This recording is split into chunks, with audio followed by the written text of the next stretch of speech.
But whether they were beloved or despised, these monarchs all shared one thing in common: the awesome power and responsibility of kingship. In an age when the divine right of kings was taken for granted, and when the fate of nations hung on the whims of a single ruler, the decisions made by these men and women had far-reaching consequences. Their reigns were marked by war and peace, by famine and plenty, by piety and sin.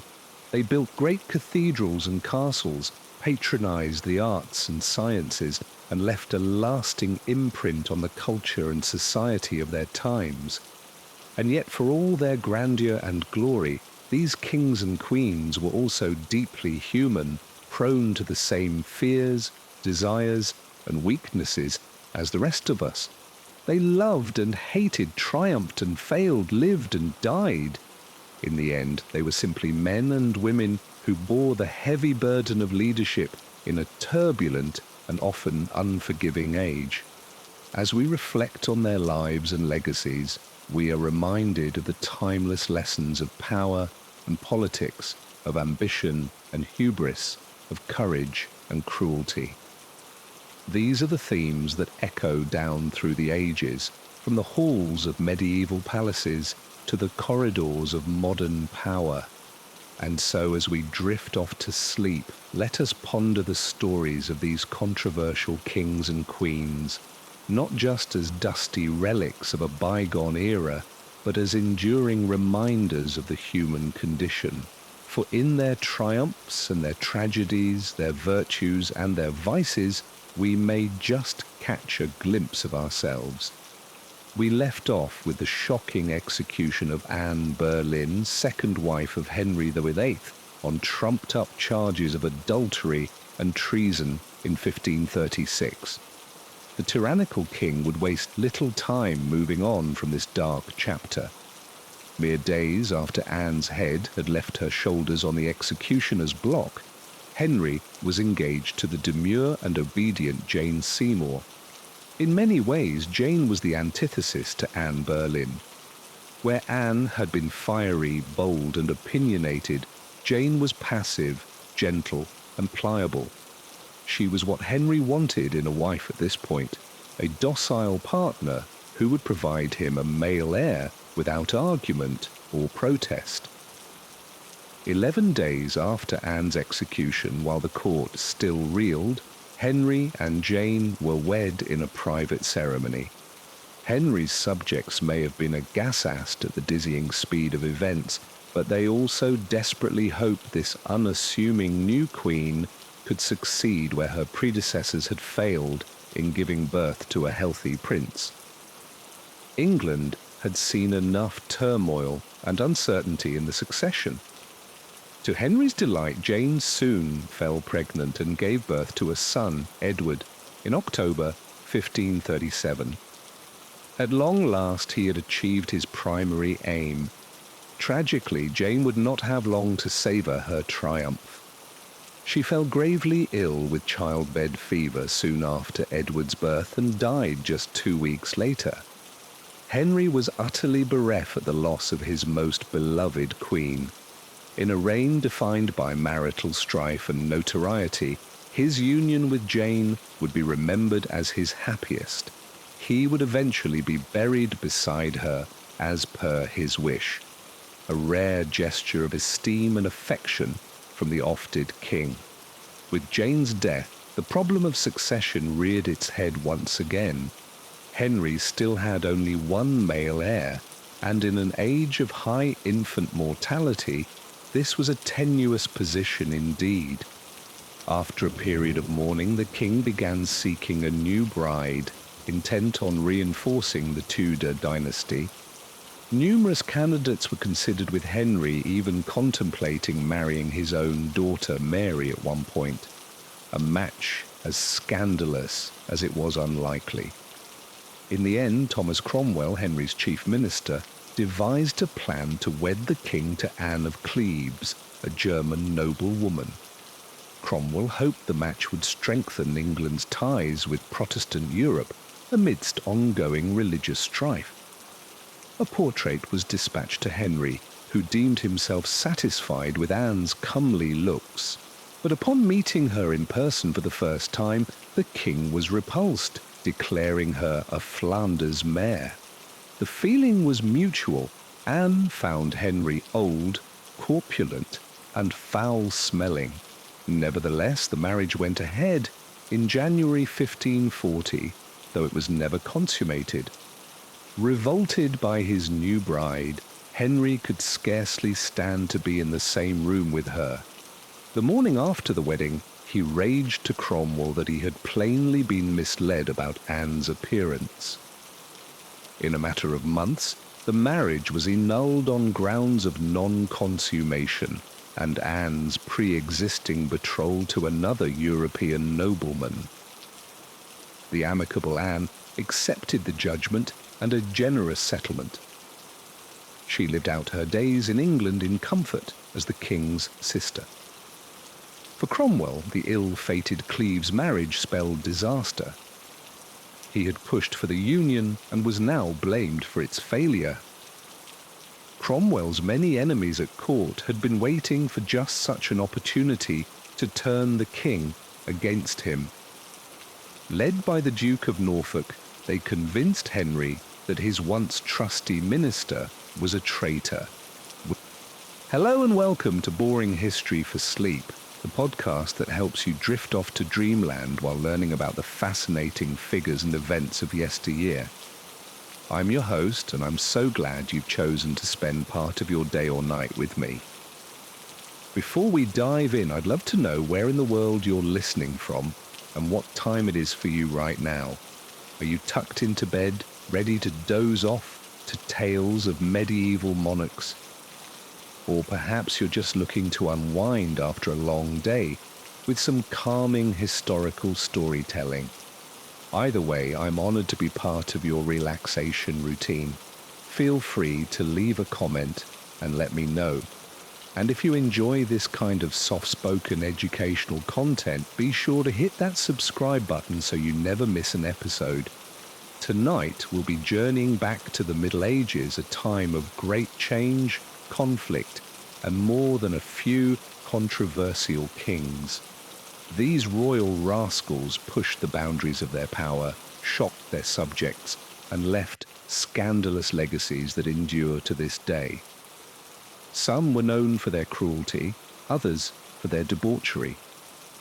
But one thing they all had in common was a talent for stirring up trouble. As we explore the lives and reigns of these notorious nobles, we'll paint a vivid picture of what it was like to live in medieval Europe. It was an era of great piety and superstition when the Catholic Church held immense sway over every aspect of society. At the same time, it was a period of political upheaval as feudal kingdoms jockeyed for power and kings clashed with the Pope himself. In this turbulent landscape, some monarchs managed to stand out for all the wrong reasons. They challenged religious authorities, brutalized their enemies, and indulged their basest desires, all while claiming a divine right to rule. Their audacity was matched only by the outrage they provoked. So get comfortable, dear listener, and let us transport you back to a time when royals ran amok, and history was made by the boldest and baddest of kings. We'll meet a monarch rumoured to have romantic inclinations, his subjects found shocking, one who dared to imprison and execute a powerful order of knights, and another who just might be responsible for one of the most famous legal documents of all time. As we uncover each king's story, try to imagine yourself in their world. Picture the grand banquet halls where they feasted, the bloody battlefields where they fought, and the dark, dank dungeons where they locked up their foes. The Middle Ages may seem like a distant, dusty chapter in history, but these royal tales are as juicy and dramatic as any modern scandal. So, dim the lights, settle in, and let the soothing sounds of centuries past lull you into a relaxed state. We've got quite a cast of characters to meet on our journey through the annals of medieval misdeeds, and who knows, you just might learn a thing or two before you drift off to sleep. Let's begin with a king whose personal life was the subject of much salacious speculation. William II of England, better known as William Rufus. Born around 1056 AD, William was the third son of William the Conqueror, the Norman king who invaded and subdued England. As a younger son, William wasn't expected to inherit the throne, but fate had other plans. In 1087, William's father died, leaving the crown to his eldest son, Robert Curthos. But Robert was off fighting in the First Crusade. So William saw his chance to seize power. He rushed to England and was crowned king in Westminster Abbey with the support of influential nobles who preferred him to Robert. From the start of his reign, William Rufus cut a controversial figure. He was known for his fiery temper, his love of luxury, and his disregard for the church. But what really set tongues wagging were the rumours about his personal life. You see, dear listener, medieval England was a deeply religious society, one that took a dim view of any deviation from traditional masculine norms. And William, it seemed, was a bit of a free spirit in that regard. There were whispers that he surrounded himself with fashionable young men, showering them with gifts and attention. Some even claimed his relationships with these favourites went beyond mere friendship. Of course, we can't say for certain whether these rumours were true. Medieval gossip could be just as unreliable as the modern tabloid press. But for a king to face such speculation was deeply scandalous at the time. William's perceived predilections became a favourite topic of his enemies, who saw them as proof of his moral unfitness to rule. As if that weren't enough to cement William's bad boy reputation, he also had a habit of quarrelling with the church. The most famous example came in 1093 when he clashed with Anselm, the Archbishop of Canterbury. The trouble started when William fell ill and, fearing he was on his deathbed, agreed to fill some vacant church positions, including the Archbishop Rick of Canterbury. He nominated Anselm, a respected scholar in Abbot, for the top job. But William didn't die after all and soon regretted his decision. He had a change of heart and tried to reverse Anselm's appointment, even offering him money to turn it down. Anselm, a man of principle, refused. The two men's relationship only worsened from there. William blocked Anselm from holding church councils and seized some of the archbishop's revenues. Anselm, for his part, refused to condone William's attempts to assert royal authority over the church. The feud dragged on for years, a very public example of William's willingness to defy religious leaders. All of these controversies might have been forgotten by history if not for the shocking circumstances of William's death. In the year 1100, William was hunting in the New Forest when he was struck by an arrow and killed. The shot was fired by a nobleman named Walter Trell, who just happened to be the brother of the man who had recently succeeded Anselm as Archbishop of Canterbury. Coincidence? Many at the time thought not. Rumours swirled that Terrell had assassinated the king on the orders of the church in retaliation for William's disrespect. Others whispered that William's own brother Henry, who was also hunting in the forest that day, was behind the killing. We may never know the truth of what happened on that fateful hunt. What we do know is that William Rufus left behind a legacy as one of medieval England's most polarizing kings, a man whose personal and political scandals made him a subject of fascination and condemnation in equal measure. As we continue our tour through the lives of controversial medieval monarchs, we turn next to a king whose conflicts with religious authority took an even more dramatic turn. Philip IV of France.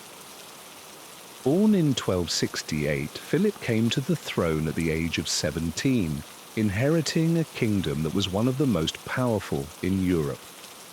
But he would soon put that power to use in ways that shocked and horrified his contemporaries. Philip's most notorious act was his brutal suppression of the Knights Templar, a wealthy and influential order of warrior monks. The Templars had been founded in the 12th century to protect Christian pilgrims traveling to the Holy Land. Over time, they had grown into a major financial and military force, with a network of strongholds and banks stretching across Europe. But in 1307, Philip suddenly turned on the Templars, ordering the arrest of their leaders on charges of heresy, blasphemy, and sexual misconduct. The knights were subjected to horrific torture, including having their feet roasted over flames until the bones fell out. Many confessed to the charges under duress, only to recant later. Philip didn't stop there. He pressured Pope Clement V to dissolve the Templar order entirely, seizing its assets for the French crown. The Templars' Grandmaster, Jacques de Molay, was burned at the stake in 1314, proclaiming his innocence to the end. Historians still debate Philip's motives for this shocking purge. Some believe he was driven by a genuine belief that the Templars were guilty of heresy. Others argue that he was more interested in getting his hands on their vast wealth and eliminating a potential rival to his power. Whatever the reason, the suppression of the Templars was just one example of Philip's willingness to defy religious authorities. He also clashed repeatedly with Pope Boniface VI, who tried to assert the Church's supremacy over secular rulers. In 1301, Boniface issued a papal bull declaring that kings were subject to the authority of the Pope. Philip wasn't having it. He responded by calling an assembly of French nobles and clergy who issued a declaration affirming the independence of the French crown. The conflict escalated from there, with Philip's officials even physically assaulting Boniface at one point. The crisis reached its climax in 1303, when Boniface prepared to excommunicate Philip, a severe punishment that would have cut the king off from the sacraments of the church. But before he could deliver the sentence, Boniface suddenly died. Many suspected foul play, and rumors circulated that Philip had ordered the Pope's murder. Whether or not that was true, there was no denying that Philip had won a major victory over the church, cementing his authority as an absolute monarch. But Philip wasn't content to target just religious institutions. He also turned his eye on another vulnerable group, France's Jewish population. In 1306, he abruptly expelled all Jews from the kingdom, seizing their property and assets for the crown. The expulsion devastated Jewish communities that had lived in France for centuries. Many were forced to flee with little more than the clothes on their backs, seeking refuge in neighboring land. The crackdown also dealt a blow to the French economy, as Jews had played a significant role in banking and trade. Like the suppression of the Templars, the expulsion of France's Jews showed the ruthless lengths to which Philip was willing to go to consolidate his power and wealth. It was a chilling reminder of the precarious position of minorities in medieval society, subject to the whims of monarchs who claimed to rule by divine right. As we've seen, dear listener, Philip IV was a king who left a trail of shock and outrage in his wake. His reign marked a crucial turning point in the balance of power between the monarchy and the church. one that would have profound consequences for centuries to come. But if you think Philip's behavior was extreme, just wait until you hear about our next royal rogue. Pedro I of Castile, better known to history as Pedro the Cruel. Born in 1334, Pedro was the king of Castile and Leon, one of the most powerful kingdoms in the Iberian Peninsula. From an early age, Pedro developed a reputation for violence and impulsivity. As a young prince, he was known to lash out at anyone who displeased him, once even stabbing a nobleman to death for failing to show him proper respect. But it was as king that Pedro's cruelty truly reached new heights. One of his first acts after taking the throne was to murder his illegitimate half-brother Fedri, whom he suspected of plotting against him. Pedro invited Fedri to a banquet, then had him seized and executed on the spot. Pedro's brutality wasn't limited to his own family. He also had a habit of turning on his allies and advisors, executing them at the slightest hint of disloyalty. One contemporary chronicler claimed that Pedro kept a special mace by his bed, which he used to bash in the skulls of anyone who displeased him. But Pedro's most notorious act of cruelty was his treatment of his wife, Blanche of Bourbon. The marriage was a political one, arranged to cement an alliance between Castile and France. But Pedro had no love for Blanche and soon abandoned her in favor of his mistress, Maria de Padilla. When Blanche complained about her mistreatment, Pedro had her imprisoned and eventually put to death. The exact circumstances of her demise are unclear, but some accounts suggest that Pedro ordered her to be poisoned. Pedro's scandalous personal life and ruthless rule made him plenty of enemies. In 1366, his half-brother, Henry of Trustum, launched a rebellion against him with the backing of the French crown. The ensuing civil war dragged on for years, with Pedro at one point seeking the help of England's Black Prince to shore up his position. In the end, though, Henry emerged victorious. He defeated Pedro in battle and had him captured and killed, according to legend, stabbing his half-brother to death with his own hand. It was a fitting end for a king whose life had been marked by violence and betrayal. As shocking as Pedro's reign was, it wasn't the last time that a Castilian king's personal life would cause a scandal. Fast forward a couple of centuries to the reign of Henry IV, who ruled from 1454 to 1474. Henry's most notorious scandal involved his marriage to Joan of Portugal. After several years of marriage, Joan gave birth to a daughter, also named Joan. But rumors swirled that the child was not actually Henry's, but rather the product of an affair between Joan and one of Henry's favorites, Beltrán de Lacqua. The rumors gained so much traction that Joan became known as Juana Beltrana, literally Joan, the daughter of Beltrán. The scandal cast doubt on the legitimacy of Henry's heir and contributed to a period of political instability in Castile. In the end, Henry's reign ended in turmoil, with his half-sister Isabella and her husband Ferdinand of Aragon seizing power after his death.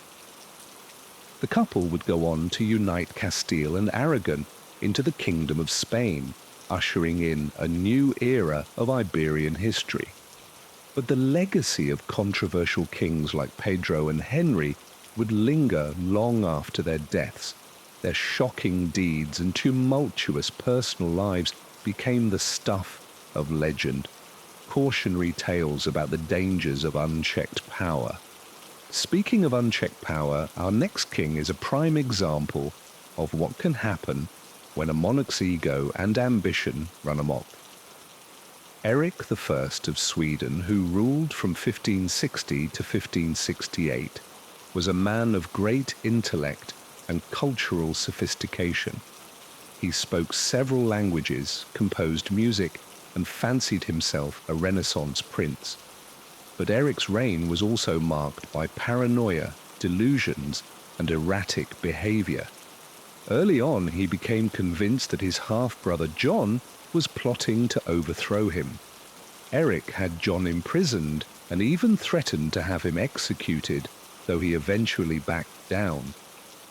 As his reign went on, Eric's mental state seemed to deteriorate further.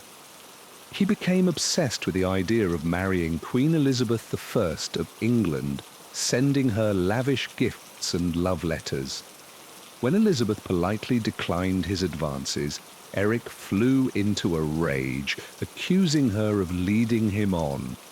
Eric's courtship of Elizabeth was just one example of his grandiose ambitions.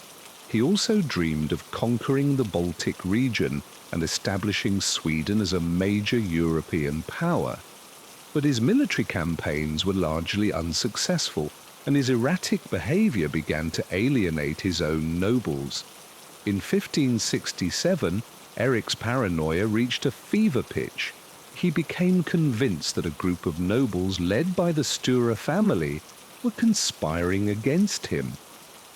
In a fit of madness, he had several members of the family arrested and executed in an event known as the Stura murders.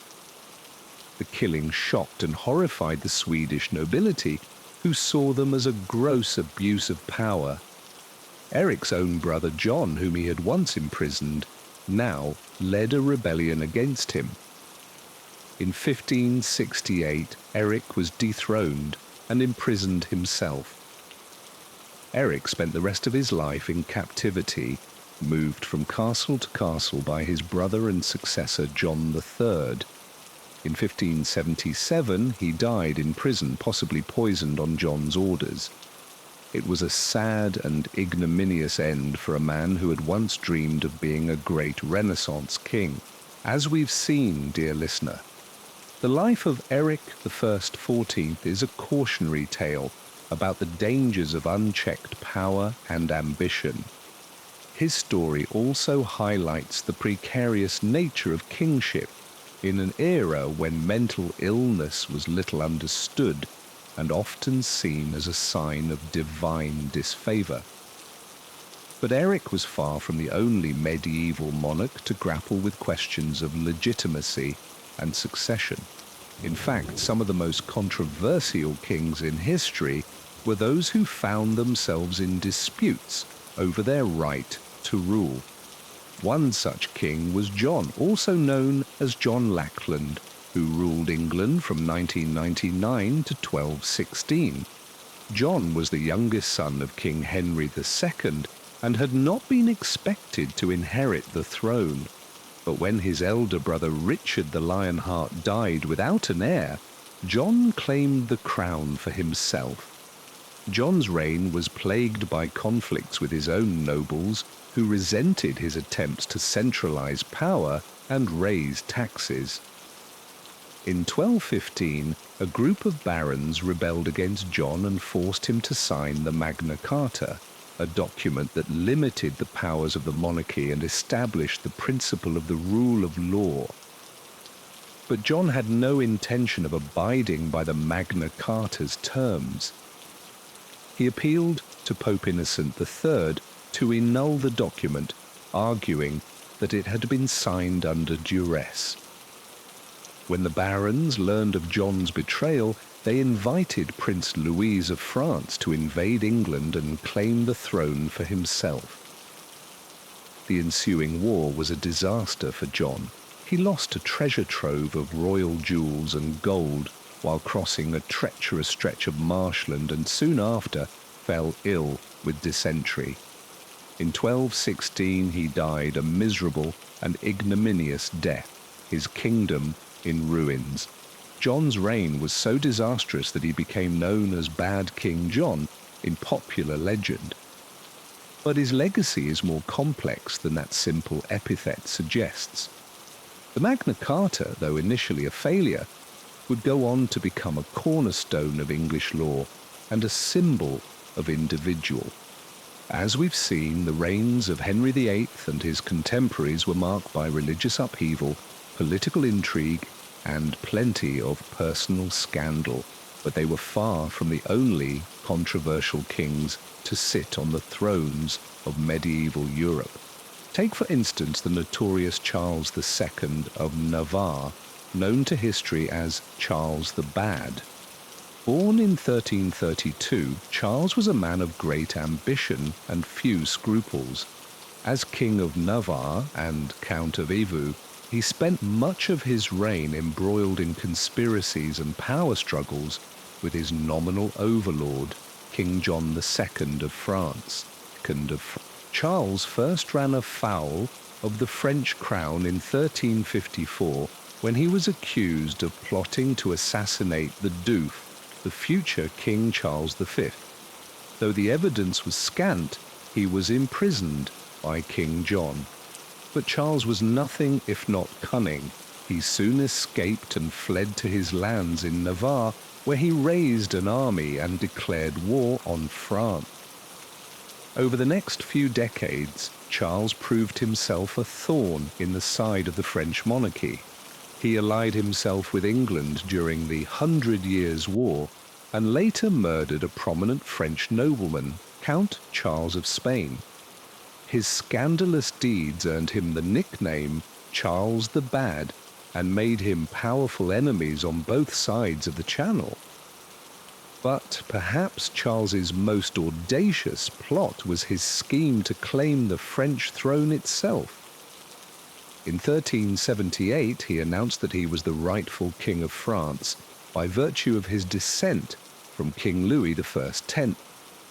It was a bold claim and one that found little support among the French nobility, but it showcased Charles's naked ambition and disregard for political norms.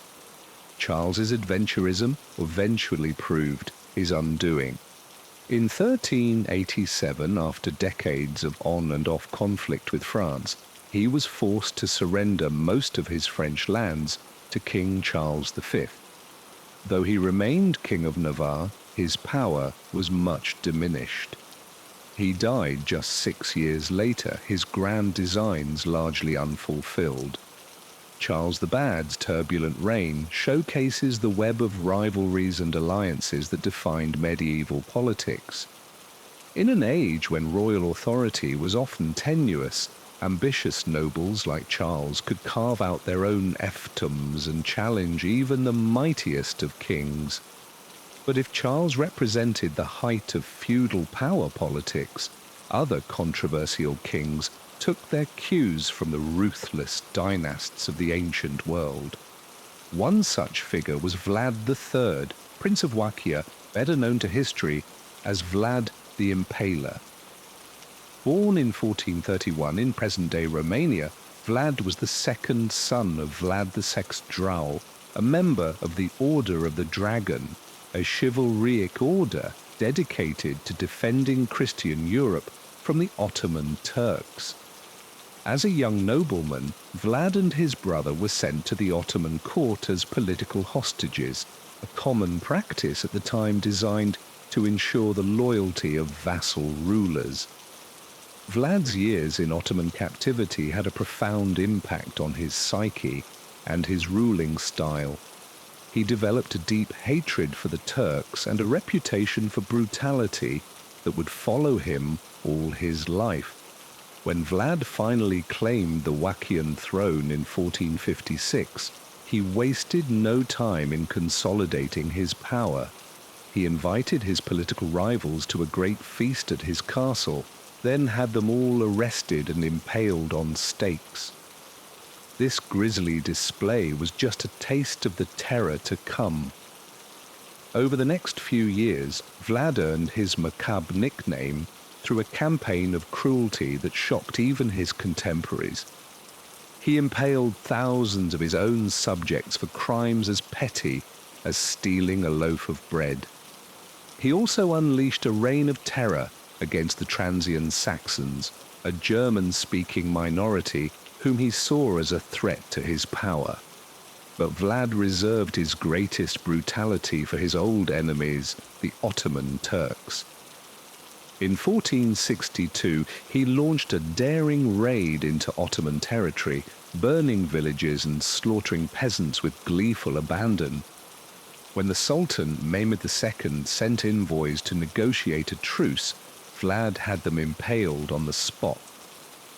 Vlad's defiance of the Ottomans made him a hero to many in Europe, who saw him as a Christian bulwark against the Islamic tide, but his cruelty and paranoia eventually alienated even his closest allies.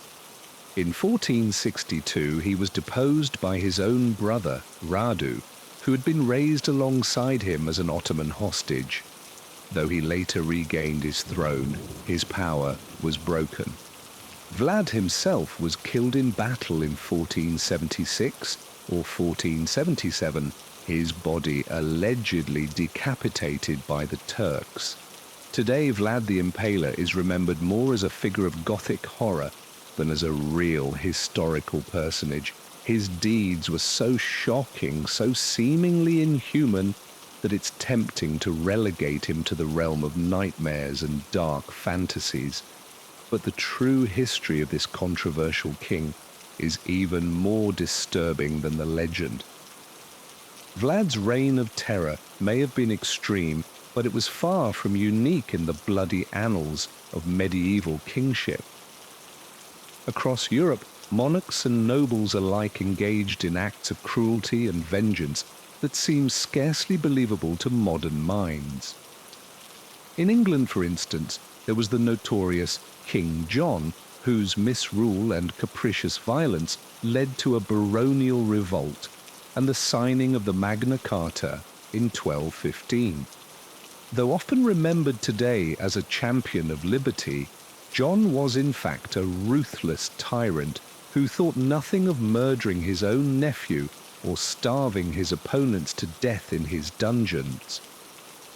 Then there was the Holy Roman Emperor Frederick II, a brilliant but amoral ruler who clashed repeatedly with the papacy and was accused of heresy, blasphemy, and even Satanism by his enemies.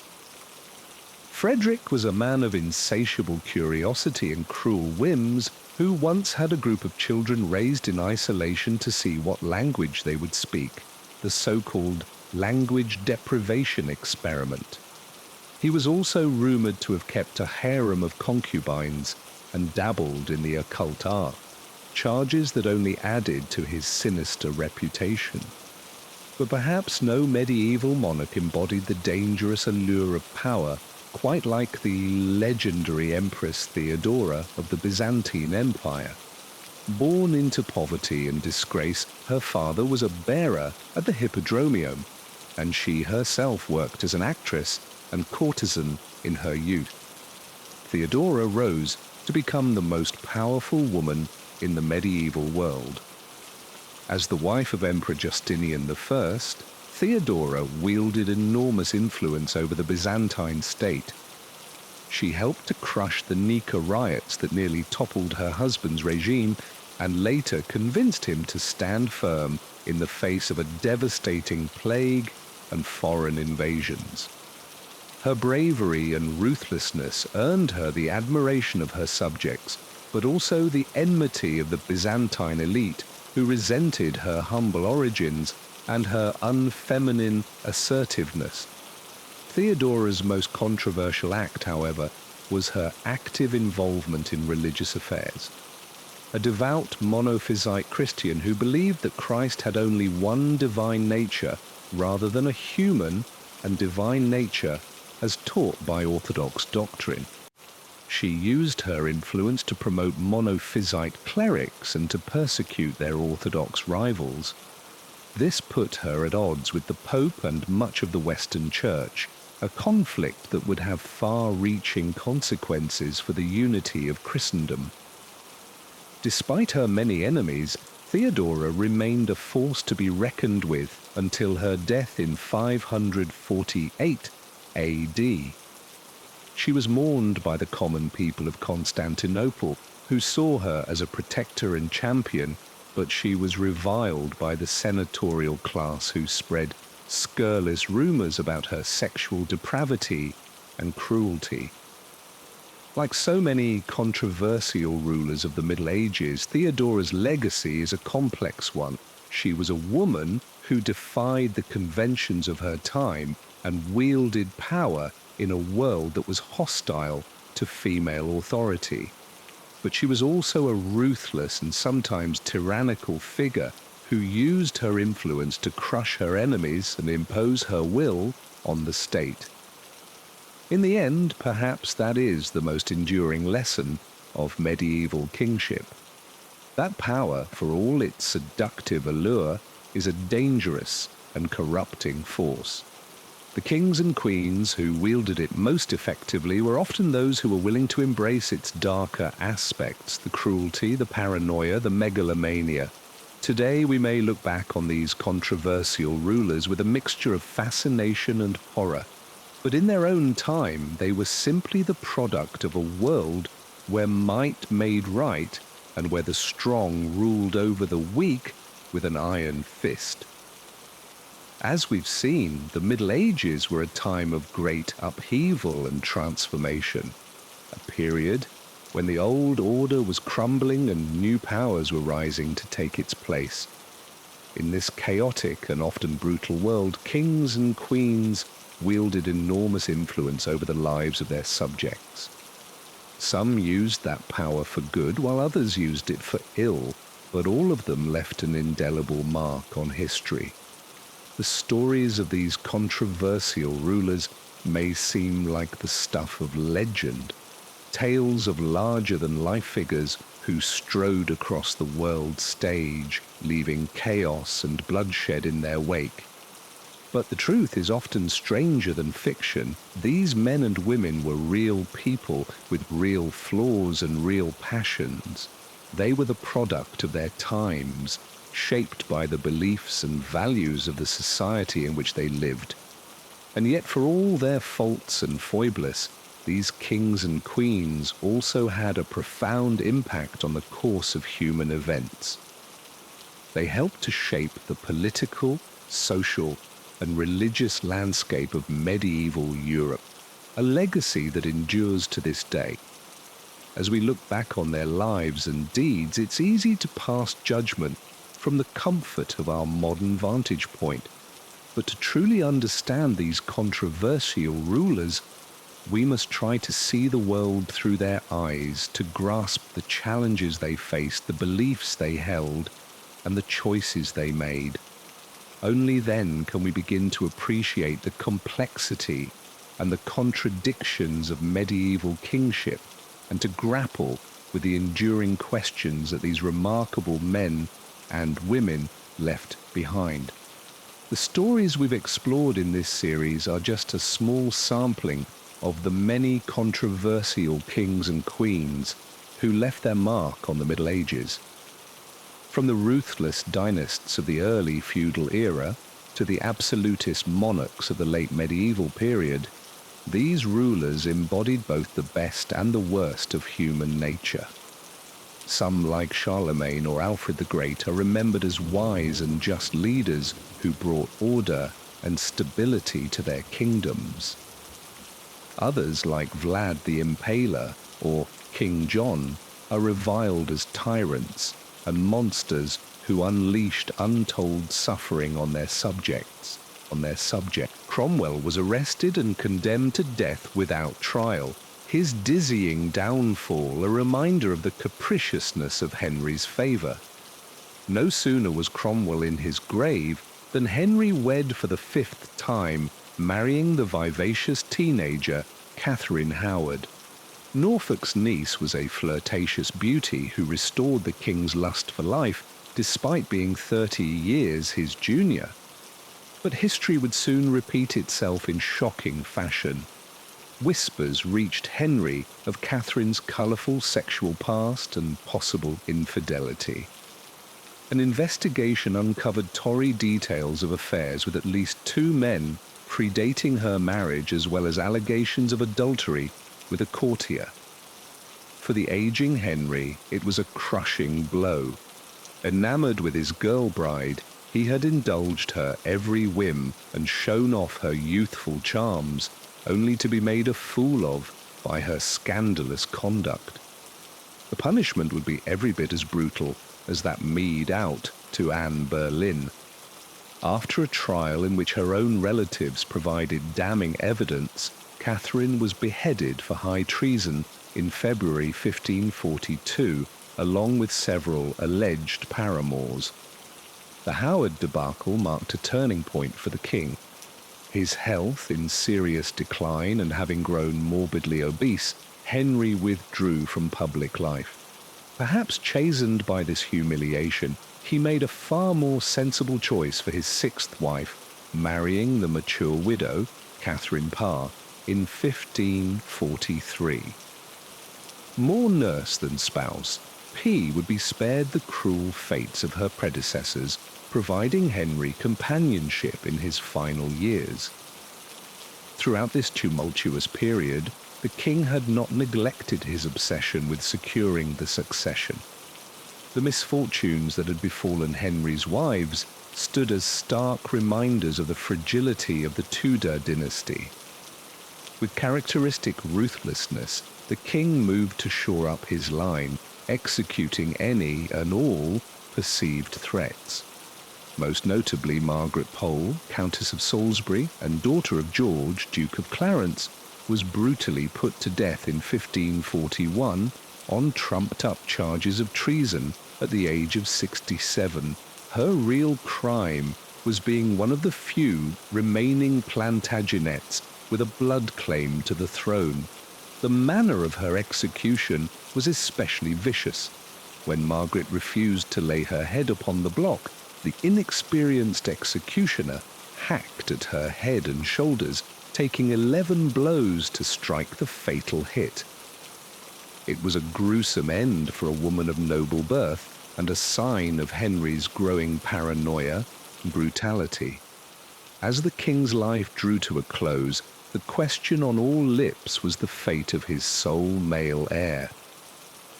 Edward was still a child, inheriting the throne at the tender age of 9 upon Henry's death in January 1547.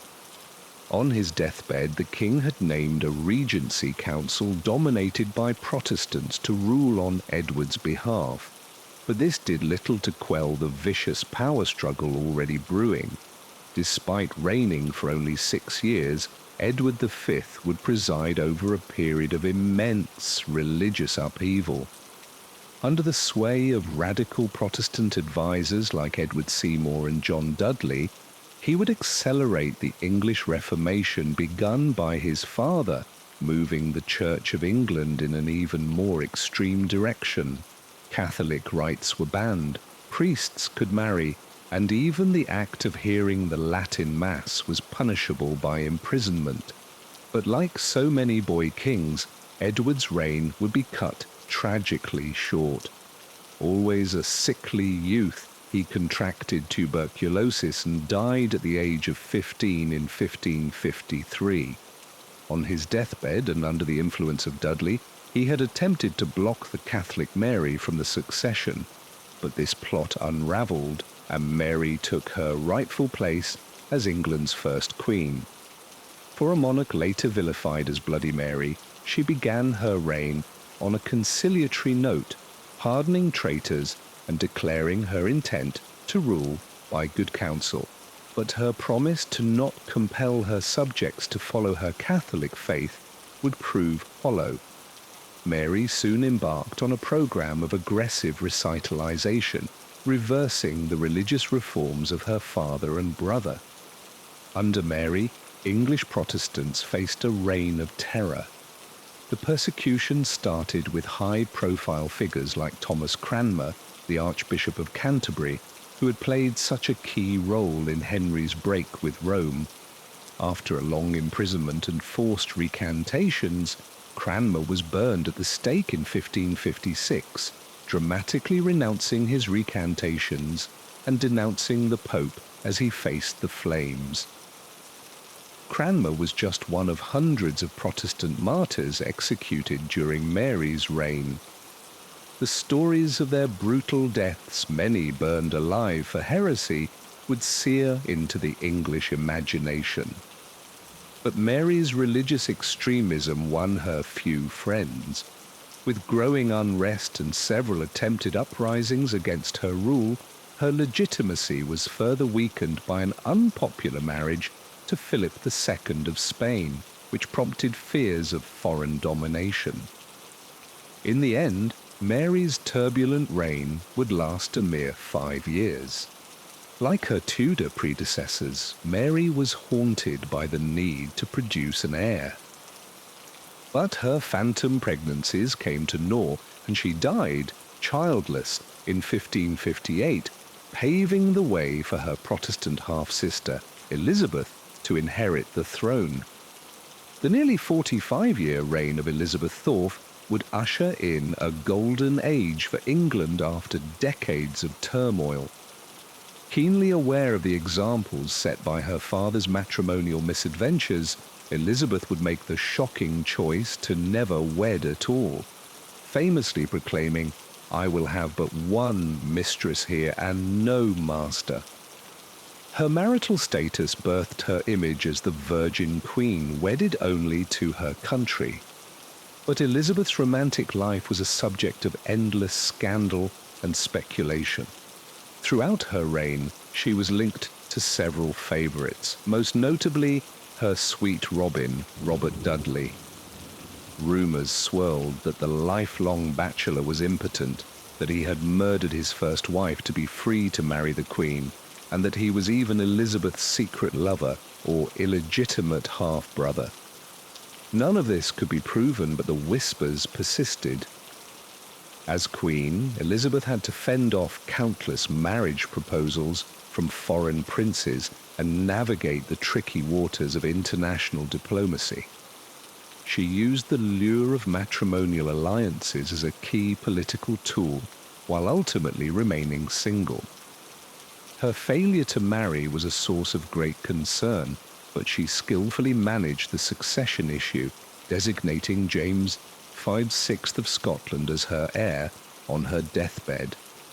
Elizabeth's reign was marked by military triumphs like the defeat of the Spanish Armada, flourishing arts patronage, and relative stability after the tumult of previous decades.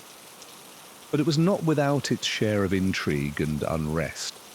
The Queen faced numerous plots against her life, including from the Duke of Norfolk, the highest-ranking peer in England, who schemed to wed Mary, Queen of Scots, and place her on the English throne. The Catholic Mary had fled to England after being deposed in Scotland, and was immediately imprisoned by Elizabeth. Seen as a threat because of her strong claim to the English crown, Mary would remain a captive for nearly 20 years. She became the focal point for Catholic conspiracies and ultimately entangled in the Babington plot to assassinate Elizabeth. Convicted of treason, she was beheaded on Elizabeth's orders in 1587 after much agonizing by the Queen. Mary's execution remains one of the most controversial and dramatic episodes of Elizabeth's rule. It carried eerie echoes of the vicious dynastic slaughter that had characterized her father's reign. But while Henry VIII had annihilated threats and upended the country for the sake of producing an heir, Elizabeth would defy this model, ruling England as a woman alone in a remarkable feat of political survival. In the end, the Tudor dynasty would not long outlive Elizabeth. After 118 years on the throne, the House of Tudor came to an end with her death in 6003. The crown passed peacefully to the Stuarts in the form of James I of England, the son of Elizabeth's old nemesis Mary, Queen of Scots. It was a twist of fate, laden with irony, and a sign of just how far England had come since the bloody days of Henry VIII. As we reflect on the scandalous reigns of the Tudor monarchs, what lingers above all is a sense of the immense human drama behind the crown. The royal bed and birthing chamber form the epicenter of political life, shaping the fates of queens and countries alike. For all their outward splendor, monarchs like Henry VIII were slaves to the most primal of drives, the need to secure the succession at any cost. The Tudor period also reminds us of the astonishing power of the individual to shape the course of history. Towering personalities like Henry VIII and Elizabeth I loom large over the era, their personal quirks and obsessions leaving indelible marks on everything from England's religion to its place on the international stage. At the same time, the period's queens consort stand as poignant reminders of the human collateral damage wrought by unchecked royal power. In death, as in life, the controversial Tudor monarchs retain their hold on our imaginations, inviting us to reflect on the enormous burdens and responsibilities of wearing a crown. As scandals swirled and heads quite literally rolled, England was dragged into the modern era, undergoing religious, political, and cultural revolutions that would reverberate through the centuries. Against all odds, the Tory Tudor court birthed a new model of English kingship, and a legacy as captivating as it is shocking.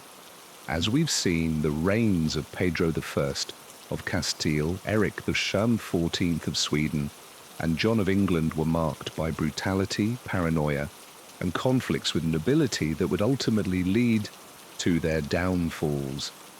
But perhaps no medieval monarch left a more indelible mark on history than Henry VIII of England. Born the second son of Henry VIII, young Henry was never expected to inherit the throne. But when his elder brother Arthur died suddenly at age 15, Henry became the heir apparent. He ascended to the throne in 1509 at age 17, quickly marrying his brother's widow, Catherine of Aragon. The early years of Henry's reign were marked by extravagance, as the young king enjoyed lavish banquets, grand tournaments, and ambitious foreign military campaigns. But it was Henry's desperate quest for a male heir that would come to define his legacy. After nearly 20 years of marriage, Catherine had failed to produce a surviving son, only a daughter, Mary. By 1527, Henry had become enamored with the young Anne Boleyn and sought an annulment from Catherine to marry her instead. When Pope Clement III refused to grant the annulment, Henry took the shocking step of breaking with the Catholic Church altogether.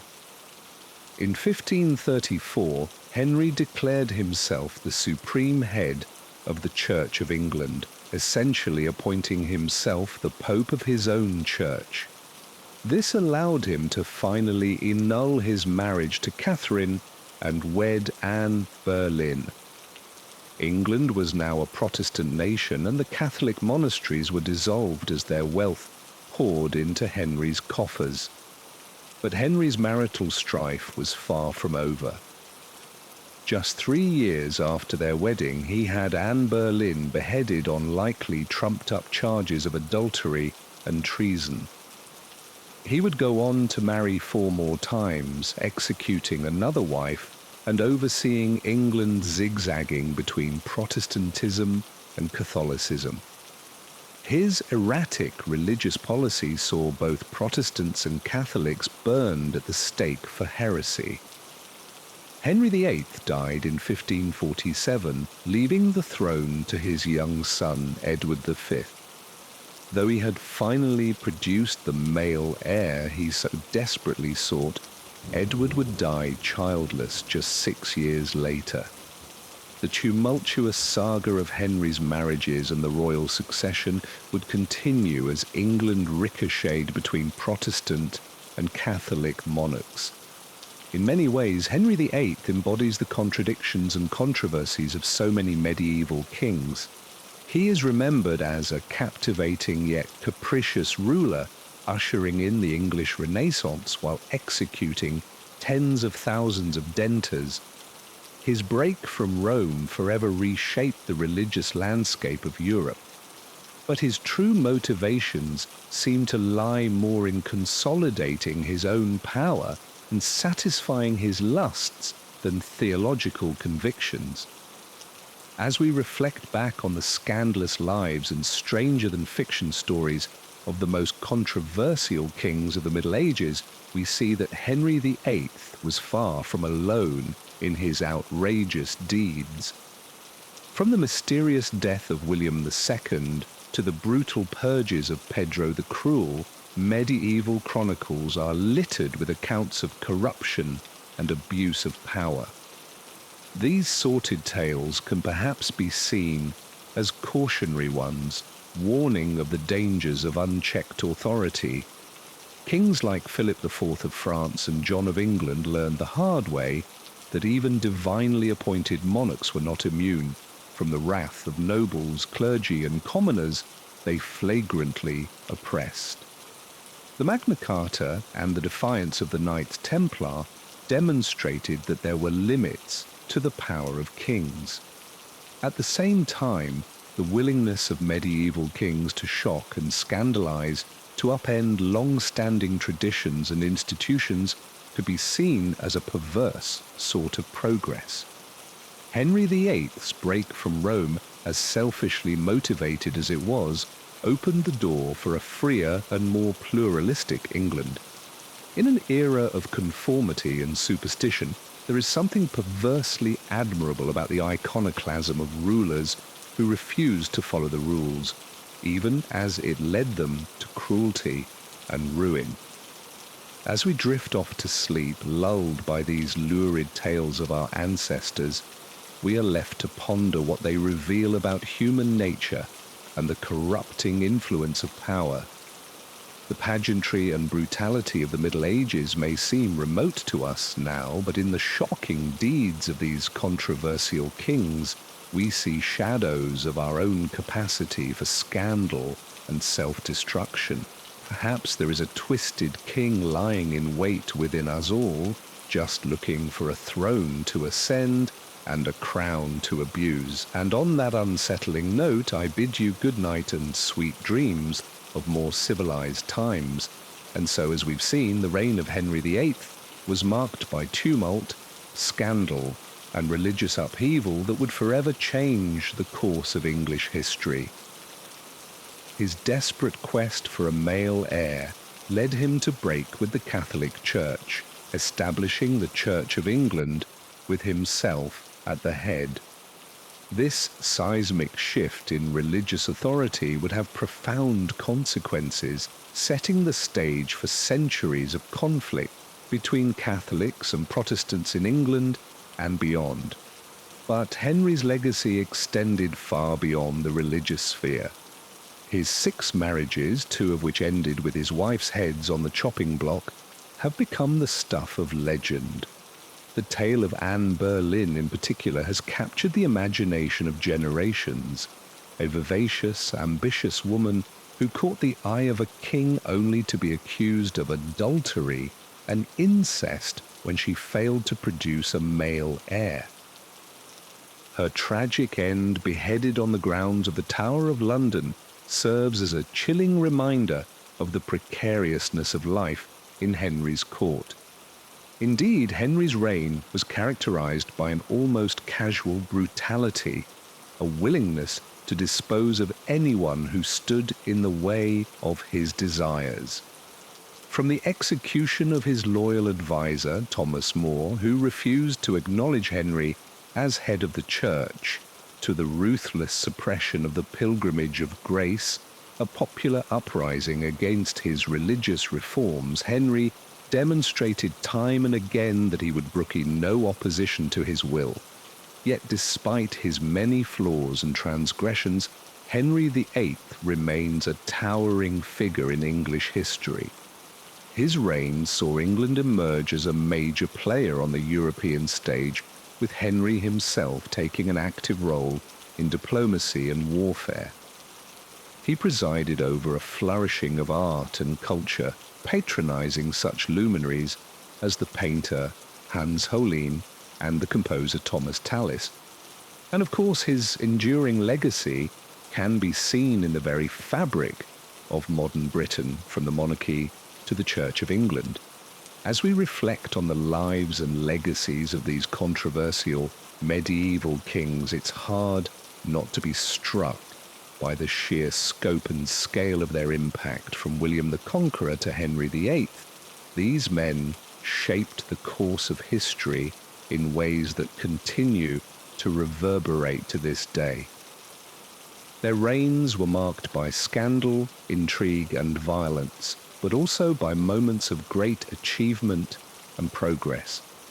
Perhaps what is most remarkable about these kings is the way in which their stories continue to captivate us centuries after their deaths. There is something endlessly fascinating about the medieval world, with its pageantry and its brutality, its piety and its debauchery. In the lives of these kings, we see reflected the full spectrum of human experience, from the highest highs to the lowest lows. And yet, for all their flaws and foibles, there is something almost romantic about these medieval monarchs.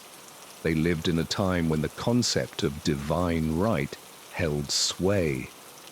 When kings were seen as God's anointed representatives on earth, this sense of destiny, of being born to rule, imbued their lives with a sense of grandeur and purpose, even as it sometimes led them down dark and dangerous paths.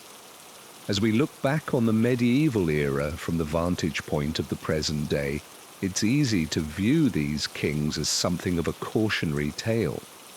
Their reigns serve as a reminder of the corrupting influence of power, of the way in which even the most noble intentions can be twisted and perverted by the demands of the crown. And yet at the same time, there is something undeniably compelling about their stories, about the way in which they struggled and strived to leave their mark on history. In the end, perhaps the most enduring legacy of these controversial kings is the way in which they continue to inspire and fascinate us long after their bones have turned to dust. Their lives and deeds have become the stuff of legend, woven into the fabric of our collective imagination. And as we drift off to sleep, our minds filled with tales of courtly intrigue and battlefield heroics, we can perhaps find some small measure of comfort in the knowledge that for all their flaws and failures, these kings left an indelible mark on the world, one that will endure for generations to come. So let us bid farewell to the controversial kings of the medieval era, secure in the knowledge that their stories will live on as enduring testament to the power and the peril of the crown. May their tales continue to inspire and enlighten us, even as they lull us into the gentle embrace of sleep. And may we awaken the morning with a newfound appreciation for the rich tapestry of history and for the countless men and women who have shaped it through their deeds and their misdeeds, their triumphs and their tragedies. For in the end, it is the sum total of these stories that makes us who we are, that binds us together as a species and propels us ever forward into the uncertain but endlessly fascinating future that awaits us all. Soft, calm narrator voice. As we delve deeper into the scandalous lives of medieval monarchs, we cannot overlook the audacious antics of Philip IV of France, a king whose reign was marked by suppression, feuds, and downright ruthlessness. Philip, also known as Philip the Fair for his handsome appearance, ascended to the French throne in 1285 at the tender age of 17. But don't let his youthful good looks fool you. This king was as cunning and cutthroat as they come. Early in his reign, Philip set his sights on the legendary Knights Templar, a powerful military order that had amassed immense wealth and influence during the Crusades. Envious of their riches and suspicious of their secretive ways, Philip hatched a plan to take them down. On Friday, October 13th, 1307, Philip ordered the simultaneous arrest of all Templars in France, in a move that would make even the most ardent conspiracy theorist blush. He charged them with a litany of offences, including heresy, blasphemy, and homosexuality. The stunned knights were hauled off to face torture and trial, their vast treasure seized by the crown. After confessions were extracted under duress, scores of Templars were burned at the stake, including their grandmaster, Jacques de Molay. As the flames consumed him, de Molay allegedly cursed Philip and Pope Clement V, who had conspired with the king to dismantle the order. But Philip's audacity didn't stop there. In an era where monarchs were expected to defer to the authority of the church, Philip dared to challenge the Pope himself. When Pope Boniface VI asserted the supremacy of papal power, Philip retaliated by calling for a general church council to have the pontiff deposed. Boniface shot back with a papal bull, threatening Philip with excommunication, but the defiant king had the bull ceremonially burned in Paris. The feud reached a shocking climax when a gang of Philip's henchmen attacked the 68-year-old Pope in his palace, allegedly striking him in the face.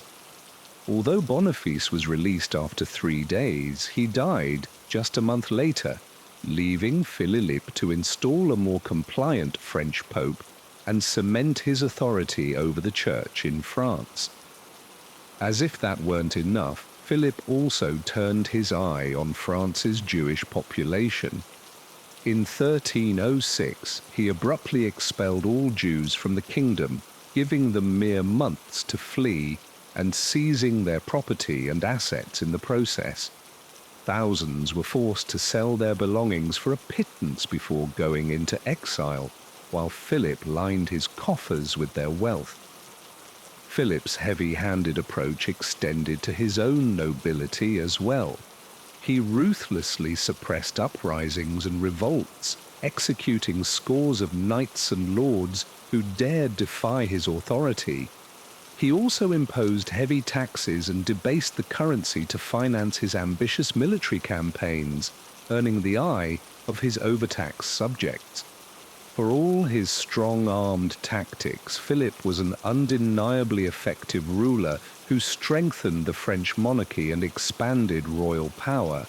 He standardized weights and measures, reformed the legal system, and even banned private wars between nobles. His reorganization of the government and assertion of the supremacy of the state over all other institutions laid the foundations for France's rise as a major European power in the centuries to come. Yet Philip's legacy is forever tainted by the brutality and scandal that marked his reign. His suppression of the Templars, expulsion of the Jews, and clashes with the Pope shocked the conscience of medieval Europe and reverberated long after his death. In the end, Philip IV may have been called the Fair, but there was nothing fair or just about his treatment of his subjects and rivals alike.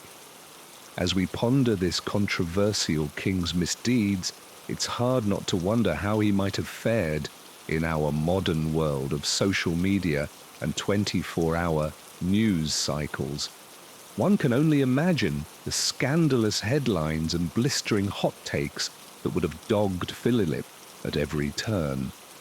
But alas, we must leave such musings for another day as we allow ourselves to be lulled into slumber by the sordid tales of medieval monarchs gone mad with power. Good night, dear listener, and may your dreams be free of despotic kings and scheming popes. Transition to next segment. From one notorious ruler to another, we turn our attention now to a king whose cruelty was so legendary that it earned him a chilling epithet, Pedro, the Cruel of Castile. Glancing at the magnificent gold crown encrusted with glittering rubies and emeralds, John carefully placed it atop his head. The immense weight of this priceless symbol of power and authority was not lost on him in this moment. John, youngest son of Henry II and Eleanor of Aquitaine, had finally achieved his ultimate ambition to be crowned King of England.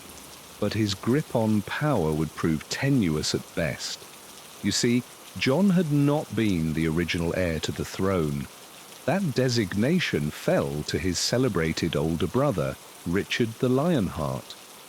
While Richard was off leading the Third Crusade and later being held captive, John attempted to seize power.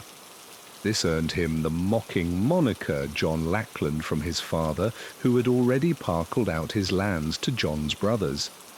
The nickname would prove to be darkly prophetic. After Richard's untimely death, John did finally secure his place on the throne in 1199, but he quickly made powerful enemies with his erratic, cruel, and tyrannical behavior. John's reign would be characterized by a series of disasters, both political and military. A mere 5 years into his rule, John suffered a massive blow to his prestige when he lost Normandy and most of his other French lands to Philip II of France. This was a humiliating defeat for an English king who was also a vassal to the French king. Returning from France after his devastating losses, John attempted to rebuild his reputation by leading a campaign in Ireland. But his efforts gained little and he returned to England once again in disgrace. John's next blunder would be his protracted quarrel with Pope Innocent III over who should be the new Archbishop of Canterbury. When John stubbornly refused to accept the Pope's appointee, the Pope took the extraordinary measure of excommunicating him and placing England under interdict. For several years, church services were not allowed to be performed in England, and the devout lived in fear for their immortal souls until John was forced to make peace with the Pope and pay tribute.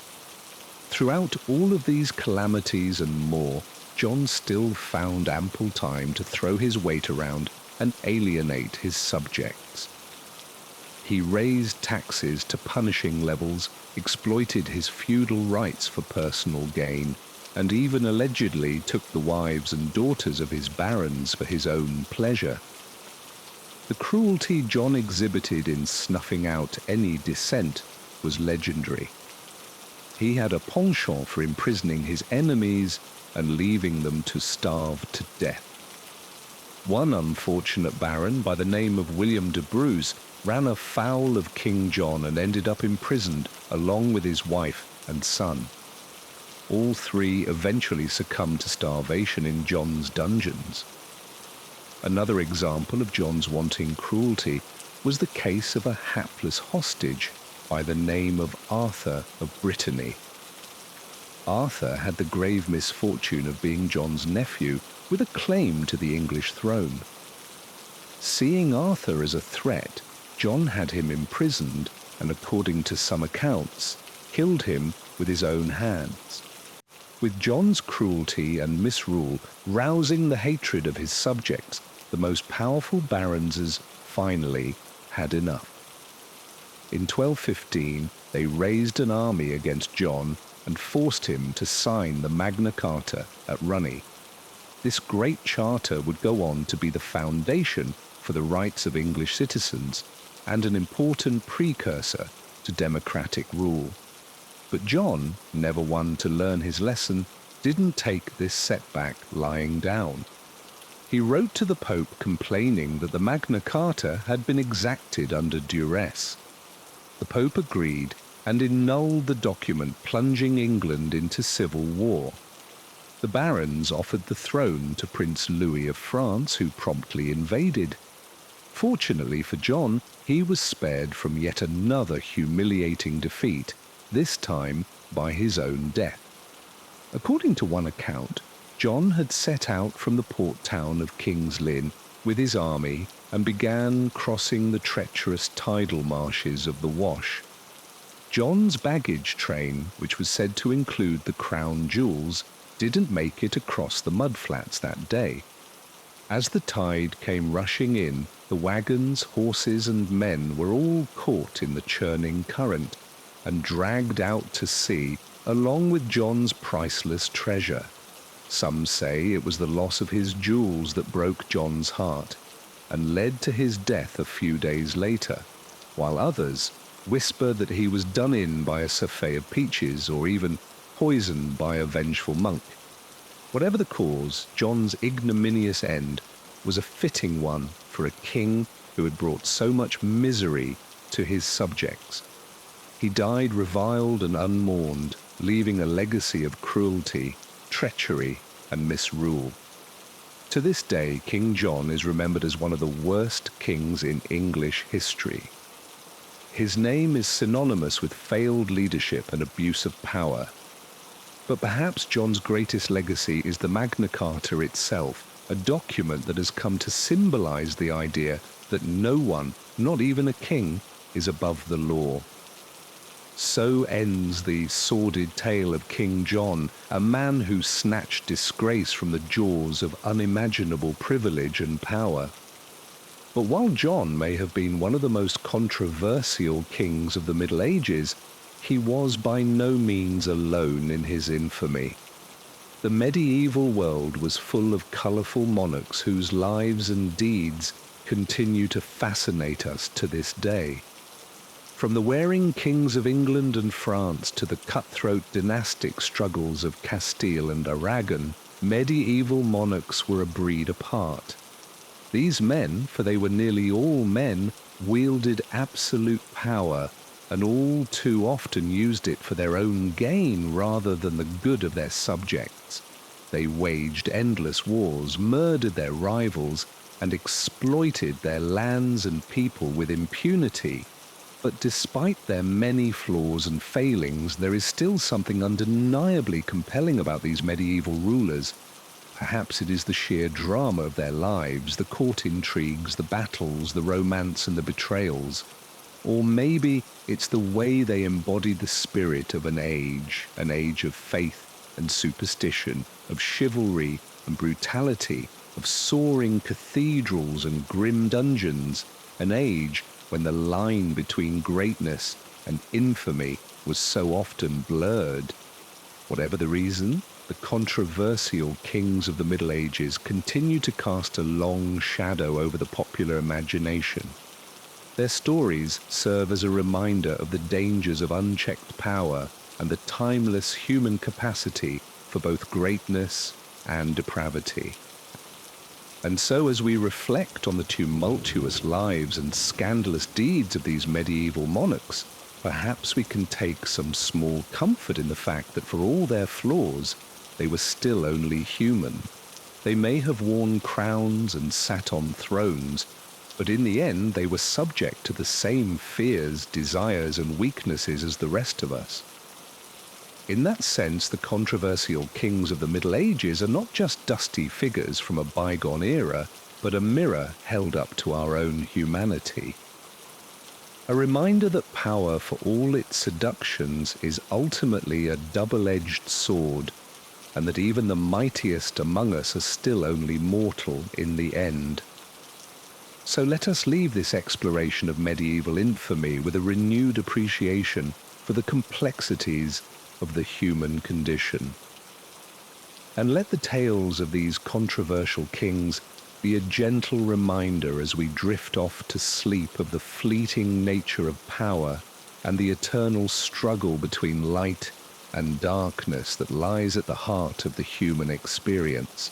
As we've seen, the reigns of Henry VIII and John Lackland left indelible marks on English history, reshaping the very fabric of politics, religion, and society in ways that would reverberate for centuries to come. but they were far from the only medieval monarchs to leave a controversial legacy. Across the Channel in France, another king was making waves with his ruthless suppression of a powerful religious order and his insatiable greed. Philip IV of France, also known as Philip the Fair, due to his handsome appearance, cuts a striking figure in the annals of medieval history. On the surface, he appeared to be the very model of a chivalrous Christian king, pious, just, and commanding. But beneath that carefully cultivated image lay a shrewd and cunning ruler, one who would stop at nothing to consolidate his power and fill his coffers. Philip's reign was marked by a series of audacious power grabs that brought him into direct conflict with two of the most influential institutions of the medieval world, the Knights Templar and the papacy itself. The Knights Templar were a powerful military order that had grown immensely wealthy through their role as protectors of Christian pilgrims in the Holy Land. But by the early 14th century, with the Crusades largely over and their original purpose gone, the Templars had become a thorn in Philip's side. Envious of their wealth and paranoid about their potential as a rival power, Philip resolved to destroy the Templars once and for all. In an audacious move, he ordered the arrest of all Templars in France on October 13, 1307, a Friday the 13th that would go down in infamy. The Templars were subjected to brutal torture and coerced into making false confessions of heresy, blasphemy, and sexual depravity. Many were burned at the stake, their order disbanded, and their assets seized by the crown. But Philip's thirst for power and wealth was not yet sated. He soon found himself embroiled in a bitter feud with Pope Boniface VI, who sought to assert the Church's authority over temporal rulers like Philip. In a shocking display of defiance, Philip had the elderly pontiff kidnapped and beaten, an act that left Boniface broken and humiliated. Though the Pope escaped and excommunicated Philip, he died shortly thereafter, leaving the French king to install a more pliant pope of his own choosing.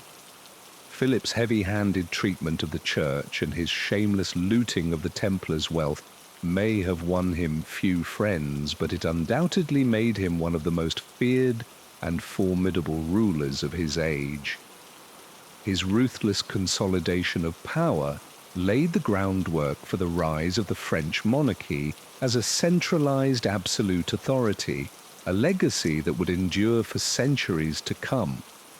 But Philip was not content to merely crush his rivals and enrich himself at the expense of others.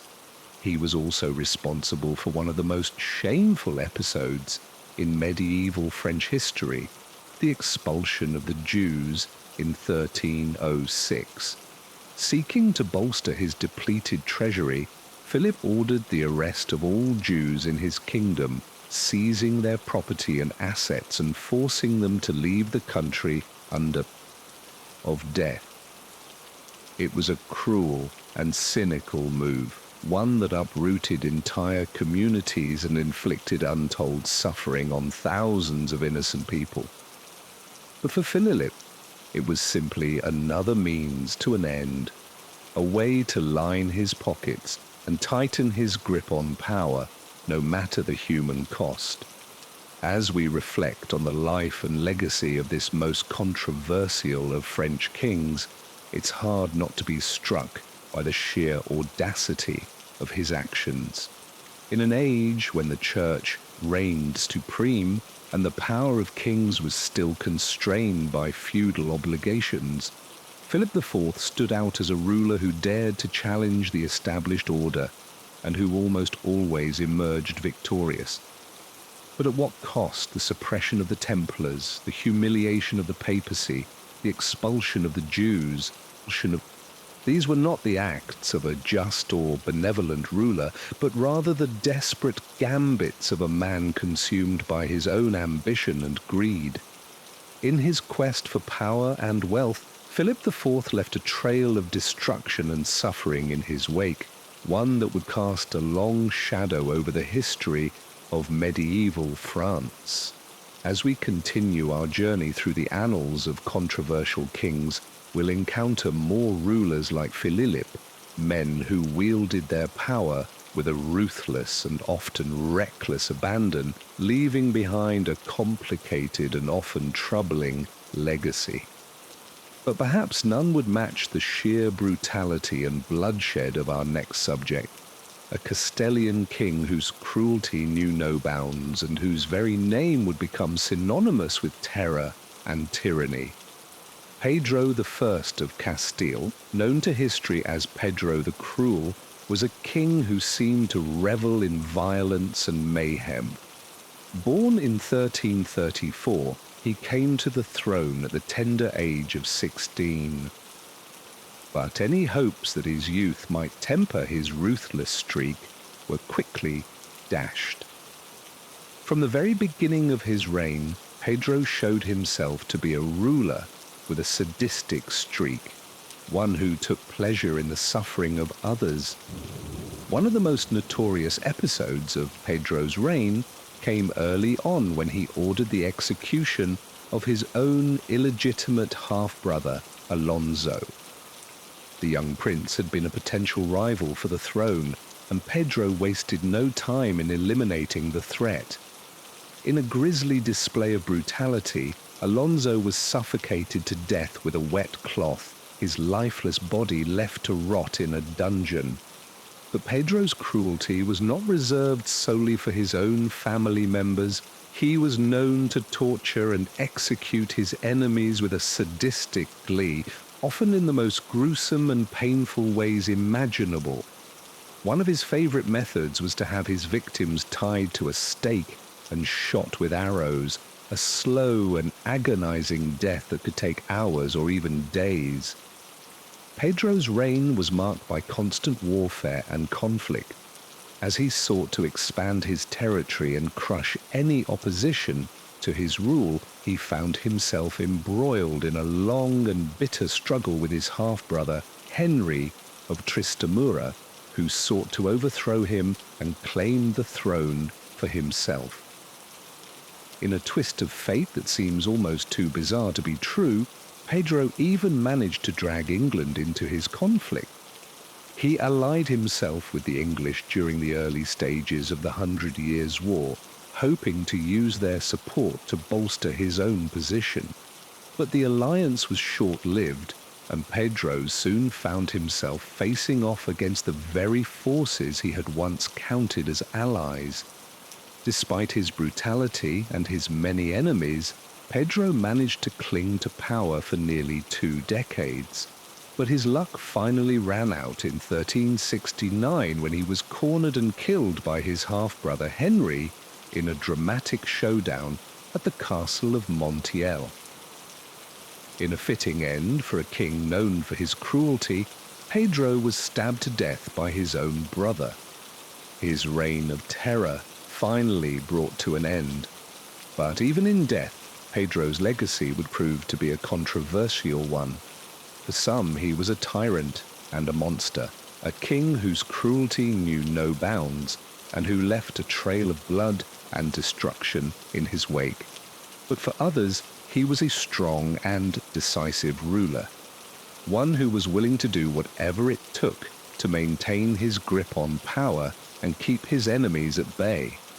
Regardless of how one chooses to view him, there can be no denying that Pedro the Fair of Castile was one of the most controversial kings of the 15th century medieval era.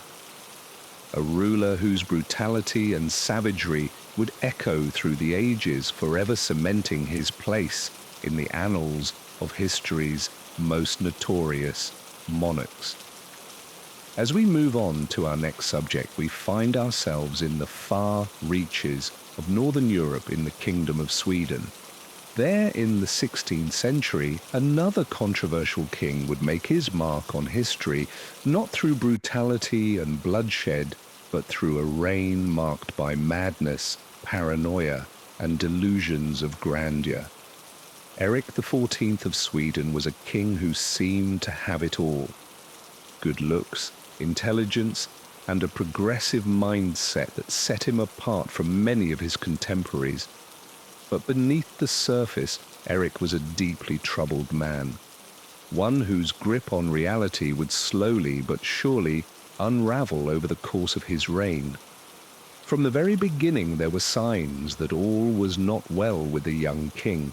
He was prone to sudden fits of rage and paranoia, lashing out at those around him and seeing conspiracies and plots at every turn.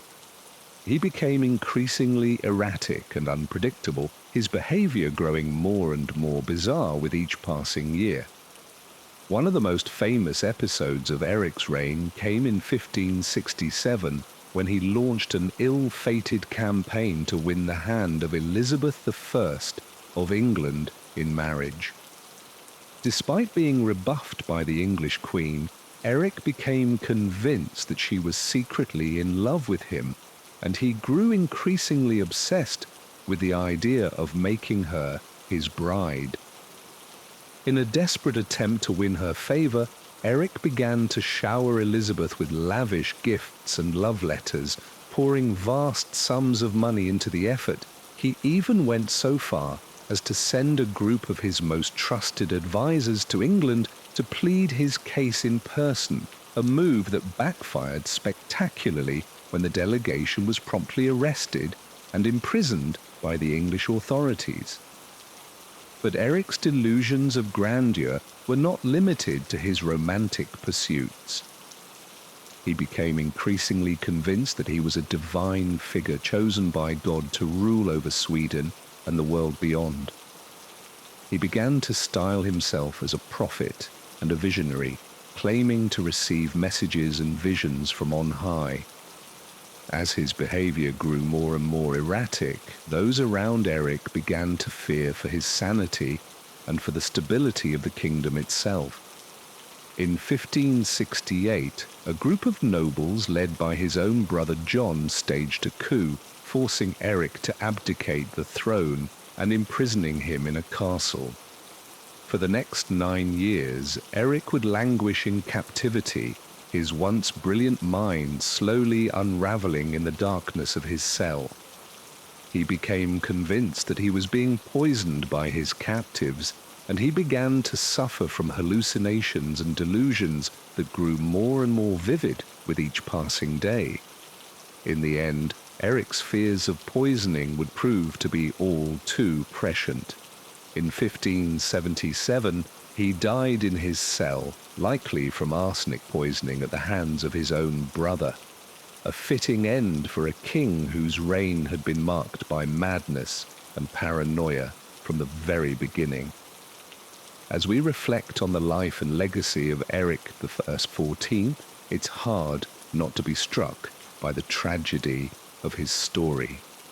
Here was a man who had everything going for him: intelligence, good looks, and a progressive mindset that could have made him one of the great rulers of his age, but instead he was undone by his own inner demons, his brilliant mind slowly unraveling until there was nothing left but madness and despair. In the end, Eric XIV stands as a cautionary tale, a reminder of the fragility of the human mind and of the terrible toll that unchecked mental illness can take on even the most promising of individuals. His story is a tragedy in every sense of the word, a life cut short by forces beyond his control, and a legacy forever tainted by the spectre of madness and delusion. As we come to the end of our journey through the lives of some of medieval history's most controversial kings, it's hard not to be struck by the sheer complexity and contradictions of these fascinating figures, from the ruthless ambition of Philip IV to the sadistic cruelty of Pedro the Cruel.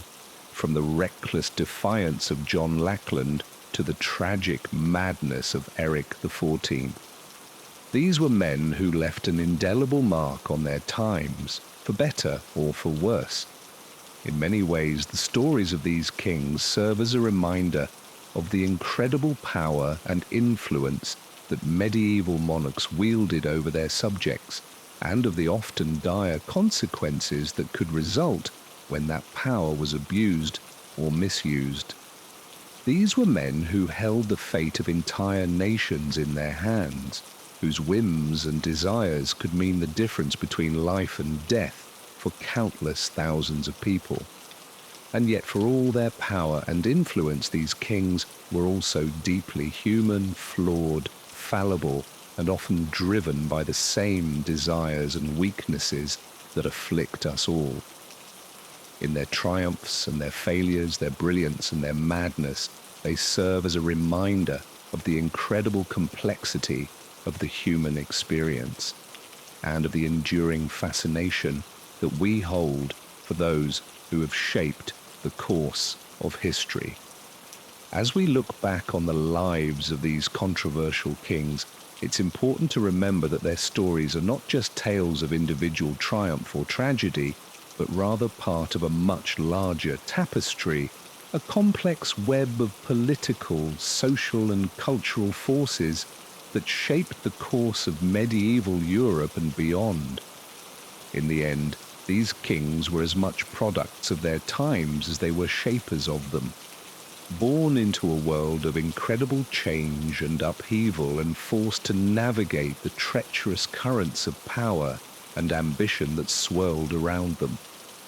And so, as we bid farewell to the likes of William Rufus, John Lackland, Philip IV, Pedro the Cruel, Eric XIV, and Henry VIII, let us remember them not just as individual figures, but as part of a much larger story, a story of power and politics, of faith and betrayal, of love and loss, and everything in between.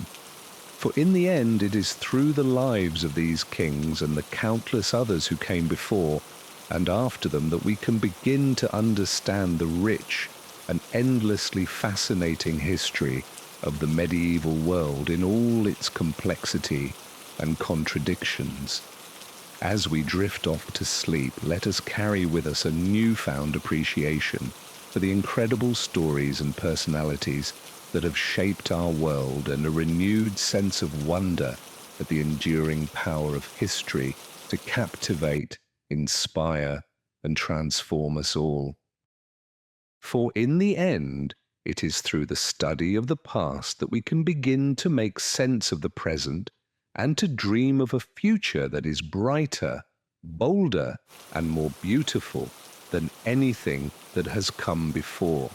As we've seen, the reign of John Lackland was marked by military losses, oppressive taxation, and tense conflicts with the nobility that ultimately led to the signing of the Magna Carta in 1215. This groundbreaking document placed unprecedented limits on royal authority and laid the foundation for constitutional law in England. While the Magna Carta didn't immediately solve the issues of John's tumultuous rule, it planted the seeds of change that would gradually transform the relationship between the monarchy and the people. But John was far from the only English king to leave a controversial legacy. Nearly 300 years later, Henry VIII would shake the very foundations of English society, religion, and politics with his unprecedented split from the Catholic Church. Born in 1491, Henry was never supposed to be king, but when his older brother Arthur died unexpectedly, Henry suddenly found himself as the heir to the throne at just 10 years old. From a young age, Henry was known for his intelligence, charisma, and athletic prowess. He excelled at sports like jousting and tennis, and was also a talented musician and composer. When he ascended to the throne in 1509 at age 17, hopes were high that he would be a brilliant and benevolent ruler. and for a time, he was. In the early years of his reign, Henry won widespread praise for his generosity, charm, and military victories against France. He and his first wife, Catherine of Aragon, were a glamorous and popular couple, presiding over a lively court filled with mosques, feasts, and tournaments. But behind the scenes, trouble was brewing. After nearly 20 years of marriage, Henry had become increasingly desperate for a male heir to secure the Tudor dynasty. Catherine had borne him a daughter, Mary, but the baby boy she conceived never survived. Henry became convinced that God was punishing him for marrying Catherine, who had briefly been married to his late brother. When the Pope refused to annul the marriage, Henry took matters into his own hands. In a shocking move that reverberated across Europe, he broke with the Catholic Church, declared himself the supreme head of the Church of England, and married Anne Boleyn, one of Catherine's ladies in waiting. The English Reformation had begun, launching a tumultuous period of religious and political upheaval. Henry dissolved the monasteries, seizing their wealth and property for the crown. He ordered English translations of the Bible to be placed in every church. And he brutally suppressed any opposition to his new role as spiritual and temporal leader of England. But even Anne Boleyn could not give Henry the son he so desperately desired. After just 3 years of marriage, Henry had her investigated for treason, adultery, and even incest. In a trial that shocked the nation, Anne was found guilty on all counts despite a lack of credible evidence. On May 19, 1536, she was beheaded on the grounds of the Tower of London, becoming the first English queen to be publicly executed. Henry would go on to marry 4 more times, with each wife suffering her own tragic fate. His third wife, Jane Seymour, finally bore him the longed-for male heir, Prince Edward, but died just days after childbirth. Anne of Cleves was rejected for her looks and quickly discarded. Young Catherine Howard was beheaded for adultery, although she was likely the victim of sexual abuse. And Catherine Parr narrowly escaped a plot against her for her Protestant sympathies. Through it all, Henry continued his harsh persecution of both Protestants and Catholics who refused to submit to his authority.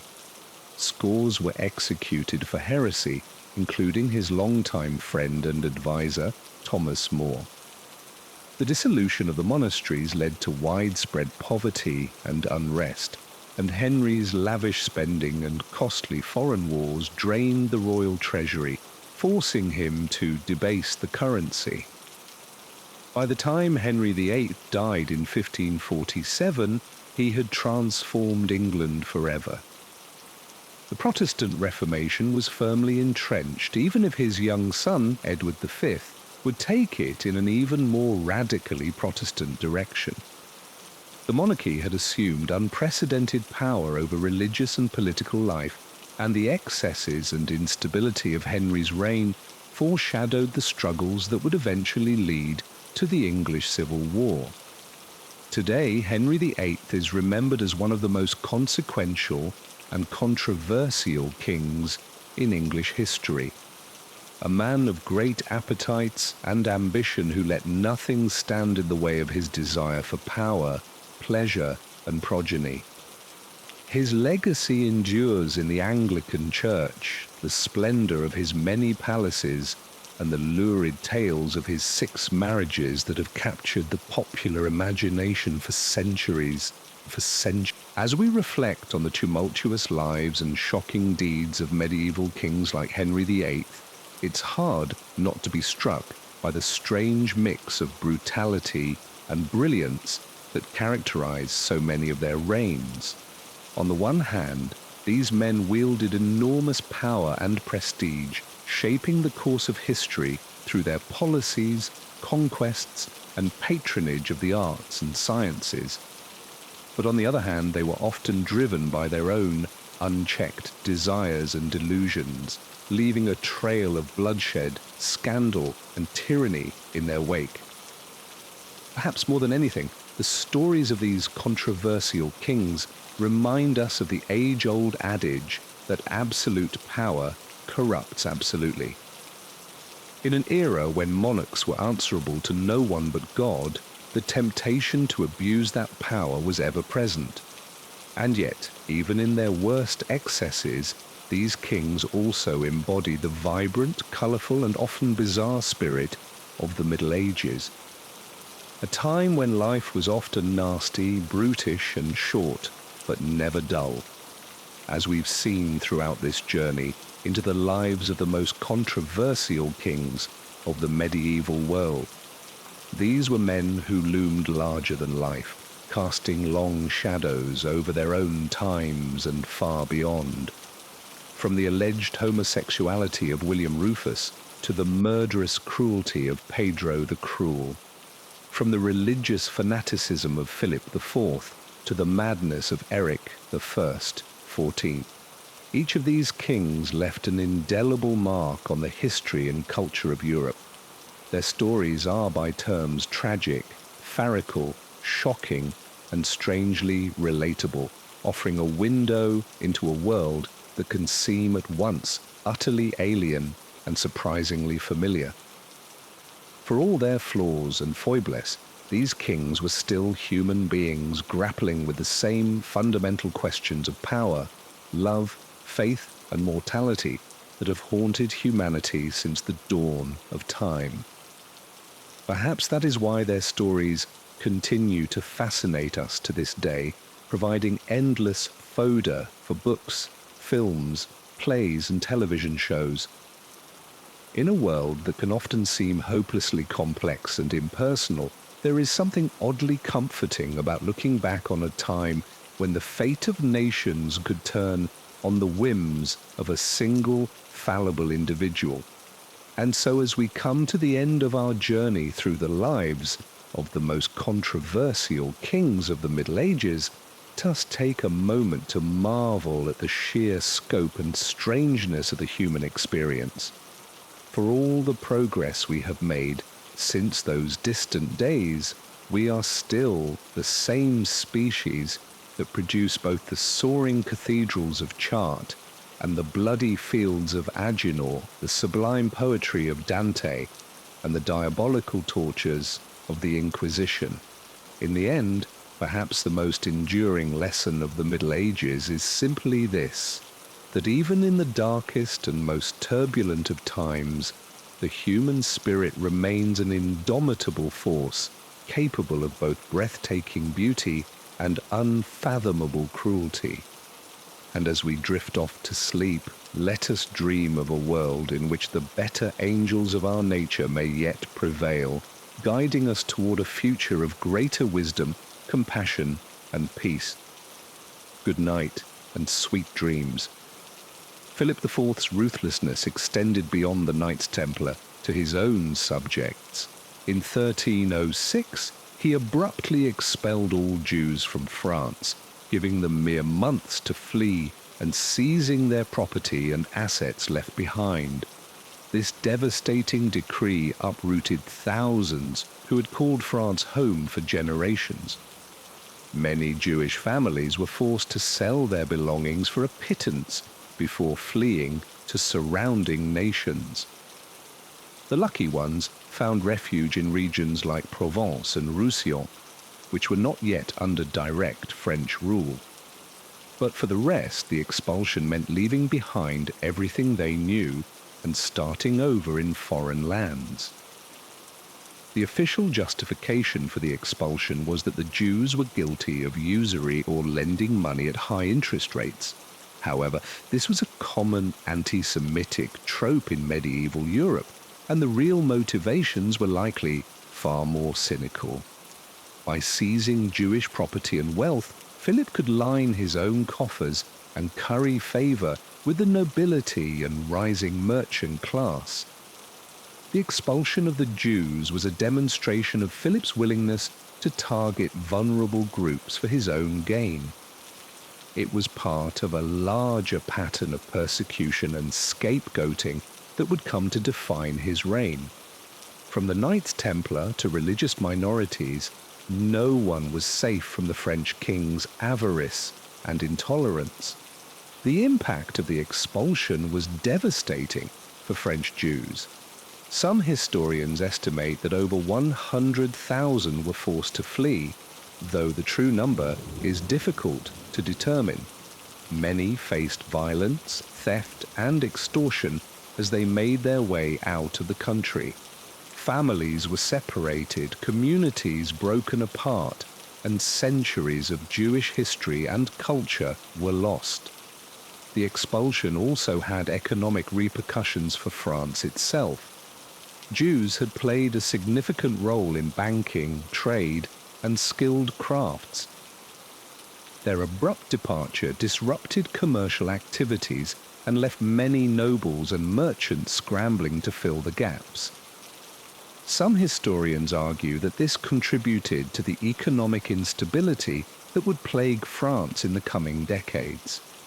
Philip IV's reign was marked by a ruthless consolidation of power and suppression of perceived threats to his authority. From the disbandment of the Knights Templar to the expulsion of the Jews, he left a legacy of persecution and intolerance. His actions would have far-reaching consequences, not only for the groups he targeted, but for the very stability of France itself. As we move on to our next controversial king, Pedro I of Castile, we see a similar pattern of brutality and tyranny. Pedro, known as the Cruel, lived up to his nickname through a reign marked by violence, paranoia, and political turmoil. Born in 1334, Pedro was the son of Alonso XI of Castile and Maria of Portugal. He ascended to the throne at the age of 15 after the death of his father from the Black Death. From the beginning, Pedro's reign was marred by conflict and instability. One of the defining features of Pedro's rule was his brutality towards his own family members. In 1358, he had his half-brother Alonso murdered in a fit of paranoia. Alonso had been a potential rival for the throne, and Pedro saw him as a threat to be eliminated. The murder shocked the Castilian court and earned Pedro a reputation for ruthlessness. But Alonso was not the only family member to face Pedro's wrath. The king also turned against his own wife, Blanche of Bourbon. The marriage had been arranged for political reasons, but Pedro quickly abandoned Blanche in favor of his mistress, Maria de Adelia. He had Blanche imprisoned and eventually killed, an act that scandalized medieval Europe. Pedro's cruelty extended beyond his own family to his subjects as well. He was known for his harsh justice and use of torture against those he perceived as enemies. In one notorious incident, he had a rabbi skinned alive for allegedly speaking out against him. Such acts of brutality were designed to instill fear and obedience in his people. Politically, Pedro's reign was marked by constant warfare and shifting alliances. He allied with England in the early stages of the 100 Years' War, seeing an opportunity to gain territory in France. However, this alliance proved disastrous when the English were defeated at the Battle of Puey in 1356. Pedro also faced opposition from within his own kingdom. Many nobles resented his centralization of power and erosion of their traditional privileges.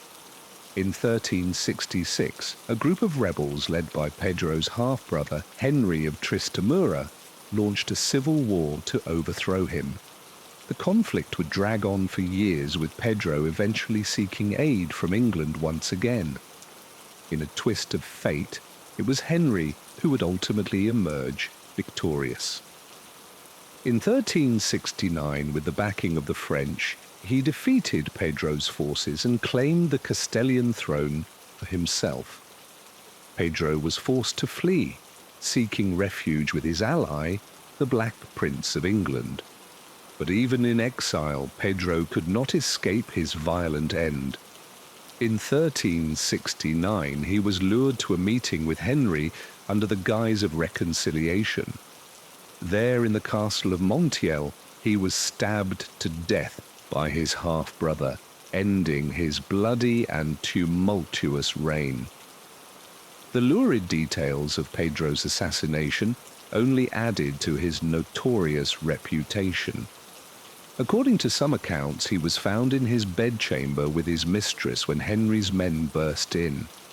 The two half-brothers grappled on the floor before Henry delivered the fatal blow, stabbing Pedro multiple times. Pedro's death marked the end of a reign defined by cruelty, paranoia, and political instability. His legacy would be one of a tyrant who brutalized his own family and subjects in a ruthless quest for power. The civil war that ended his rule left Castile weakened and divided, setting the stage for further conflicts in the years to come. As we reflect on the reigns of kings like Philip IV and Pedro I, we see the dark side of medieval monarchy laid bare. These were rulers who wielded immense power with few checks or balances, able to inflict suffering and terror on a whim. Their stories serve as cautionary tales about the dangers of unchecked authority and the human capacity for cruelty. But even as we recoil at their actions, we must also remember the larger historical context in which they lived. The medieval world was one of constant warfare, religious strife, and political upheaval. Kings like Philip and Pedro were products of their time, shaped by the brutal realities of their era. In the end, perhaps the most enduring legacy of these controversial kings is the lessons they offer us about the nature of power itself. They remind us that even the most absolute authority can be fleeting, and that those who abuse their power often sow the seeds of their own downfall.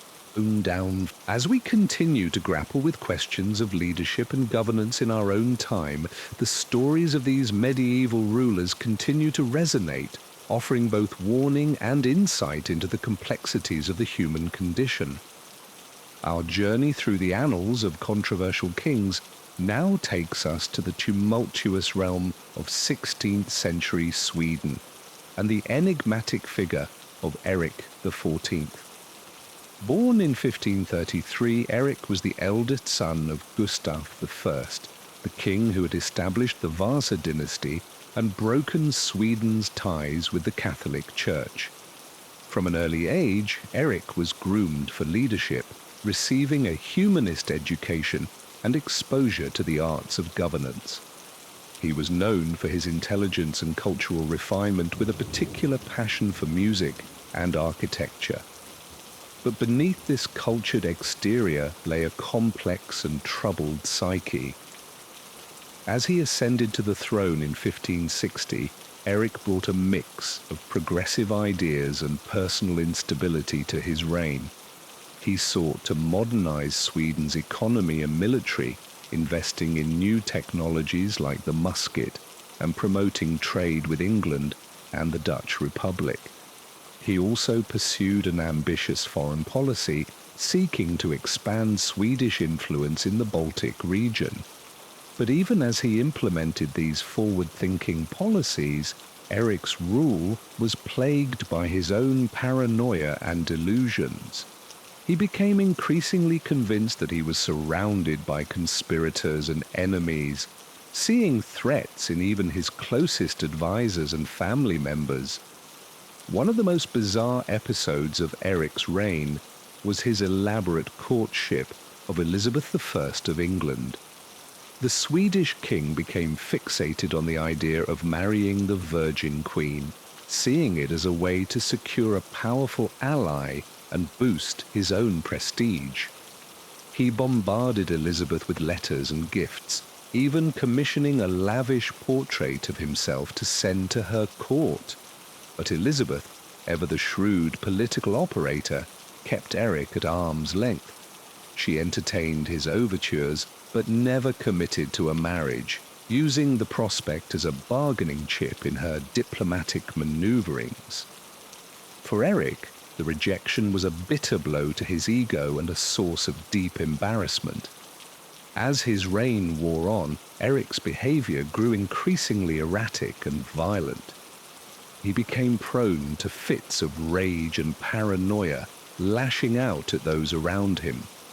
In 1567, he ordered the imprisonment and execution of several members of the powerful Stuarter family, whom he accused of plotting against him. The Stuart murders, as they came to be known, shocked the Swedish nobility and fueled a growing opposition to Eric's rule. Many saw the king as a dangerous and unstable tyrant, unfit to lead the nation. In 1568, a group of nobles led by Eric's own brother John staged a coup and removed him from the throne. Eric's fall from power was as dramatic as his reign itself. He was imprisoned in a series of castles, moved from one location to another as his captors feared he might escape or inspire a revolt. In his confinement, he descended further into madness, plagued by hallucinations and delusions of grandeur. In 1577, after 9 years in captivity, Eric died in the castle of Huse.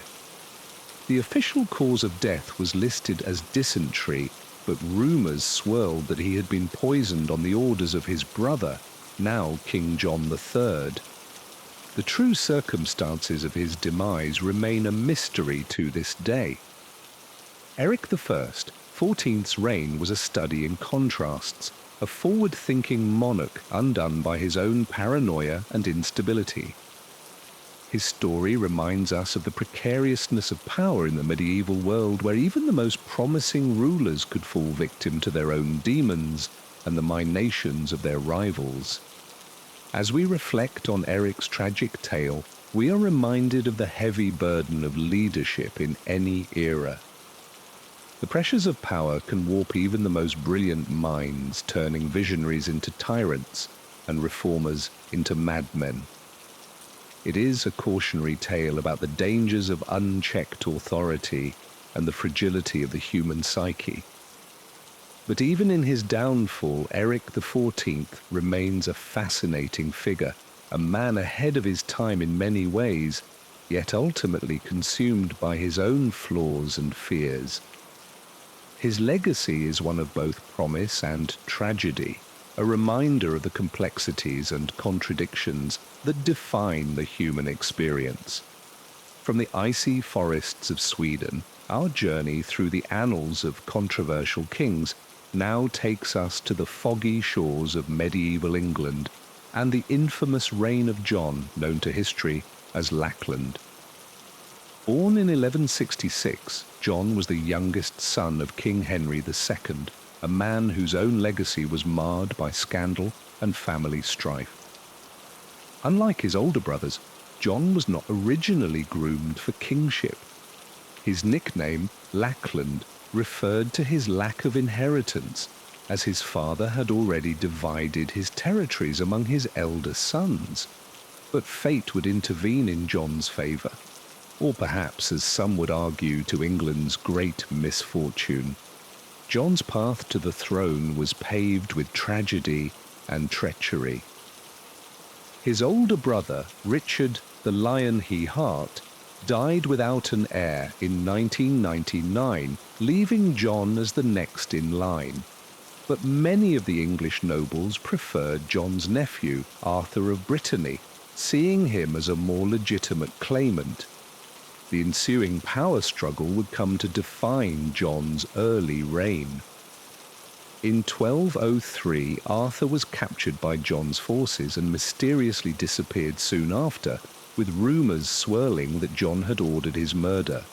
The incident cast a pall over John's rule from the very beginning, earning him a reputation for ruthlessness and treachery.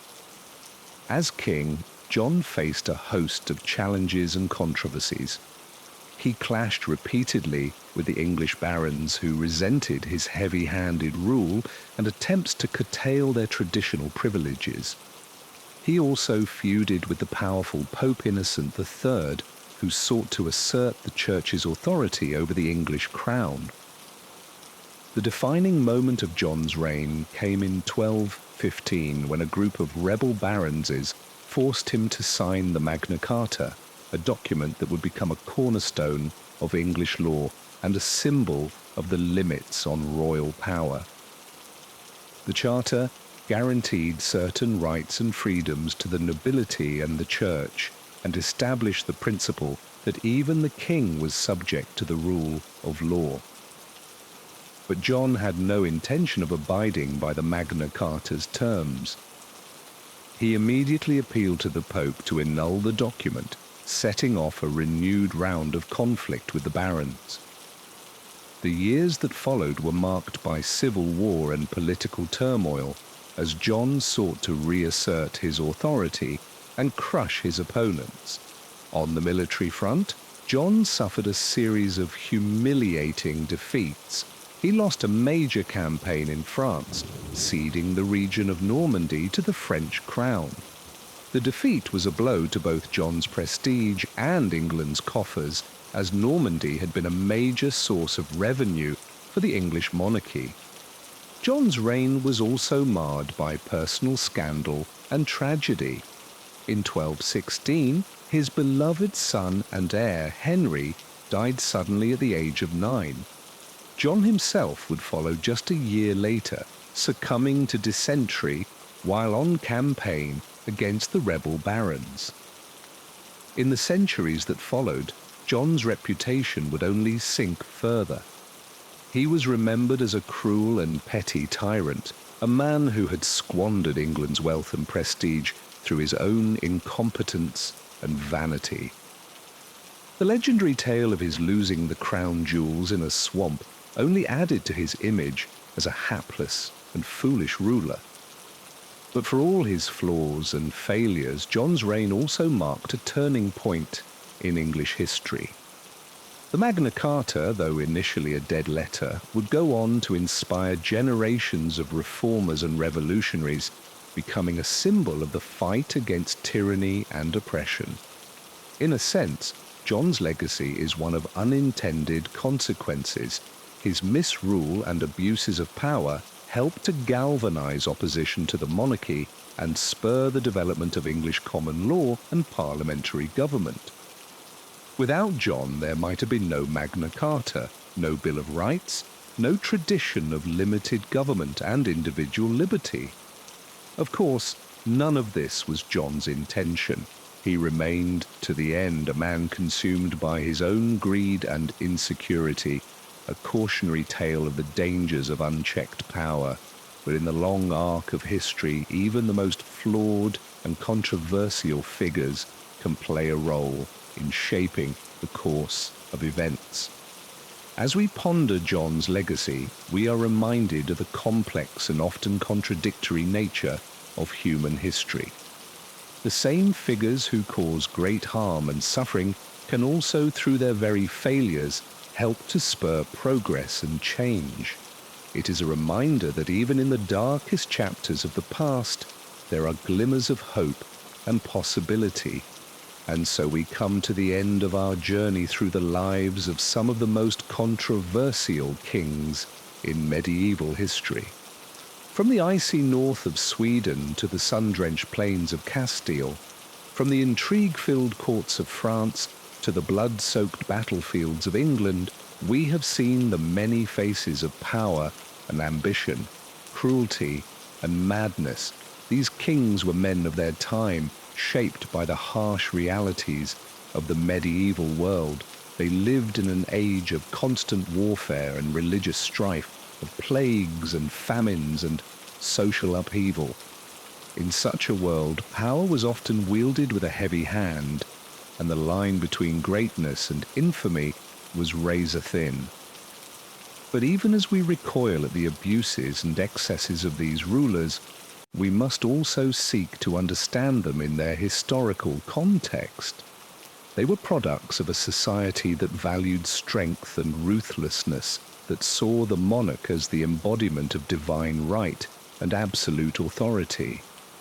In their own ways, each of these kings left a mark on history. Some, like Eric, Ferdinand XIV, and John Lackland, are remembered primarily for their failures and misdeeds.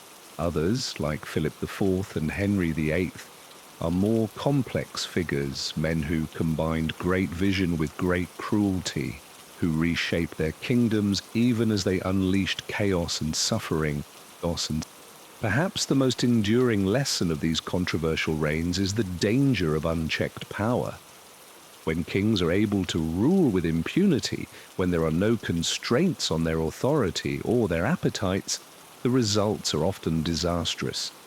We see this in the paranoid purges of Eric I XIV, the ruthless persecutions of Philip IV, the bloody tyranny of Pedro the Cruel. But we also see glimmers of hope and progress even in the midst of these dark chapters. The Magna Carta, born of John's misrule, would go on to inspire generations of reformers and revolutionaries.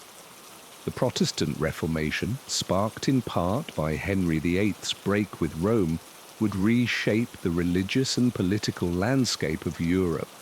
In the end, the legacy of these controversial kings is a reminder of the enduring human struggle for justice, for freedom, for a society in which power is not concentrated in the hands of a few, but shared among the many. It is a struggle that continues to this day in nations and communities around the world. As we reflect on these stories of power and ambition, tyranny and resistance, we are reminded of the words of the great medieval poet Dante Alighieri. The hottest places in hell are reserved for those who, in times of great moral crisis, maintain their neutrality. These kings, for all their flaws and failings, were not neutral figures.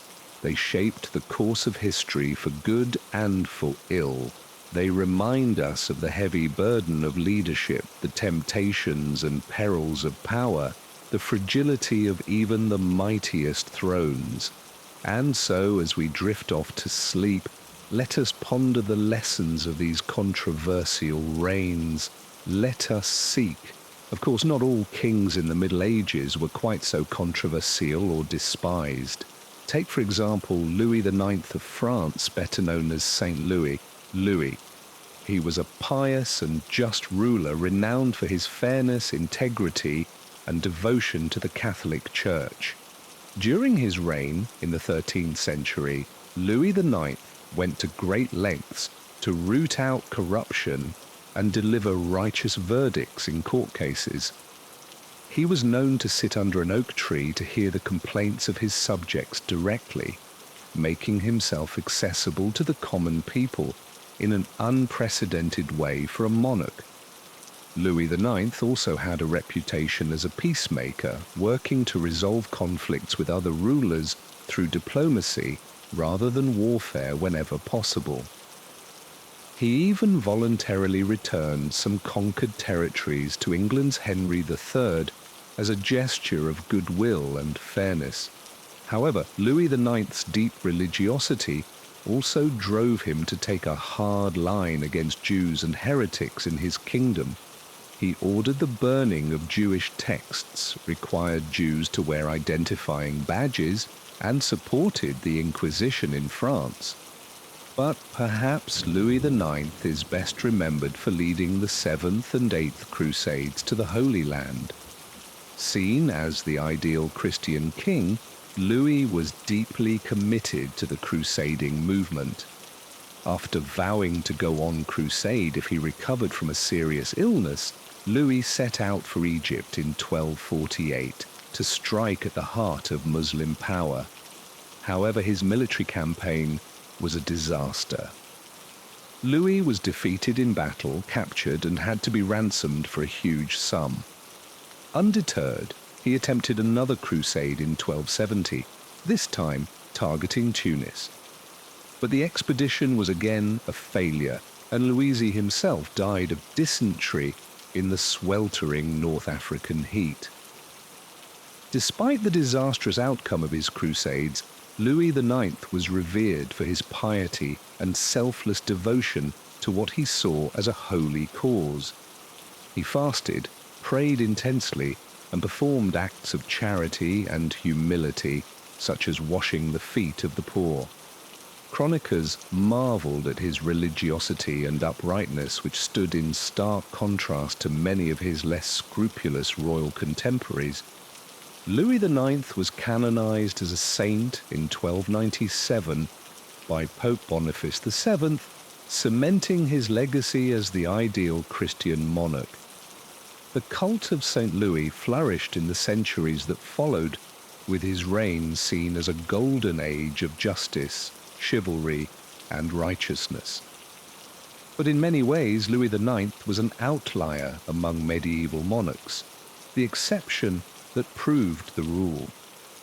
Most kings were concerned with more earthly matters like expanding their power, eliminating rivals, and enriching themselves and their favorites.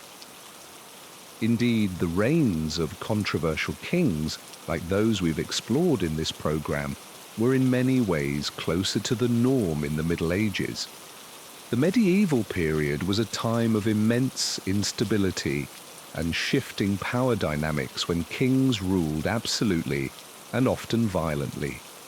In a world without democracy or constitutional rights, the whims and appetites of individual monarchs could mean the difference between prosperity and ruin, peace and bloodshed. Without the constraints of modern political systems, medieval kings were free to engage in all manner of shocking and outrageous behavior. They waged endless wars against their neighbors, brutally persecuted religious minorities, and imposed backbreaking taxation on their subjects. They plotted against and even murdered their own family members in struggles for power. They abandoned their spouses for lovers, broke sacred oaths, and defied the authority of the church. In short, they were free to act on their basest impulses and darkest desires.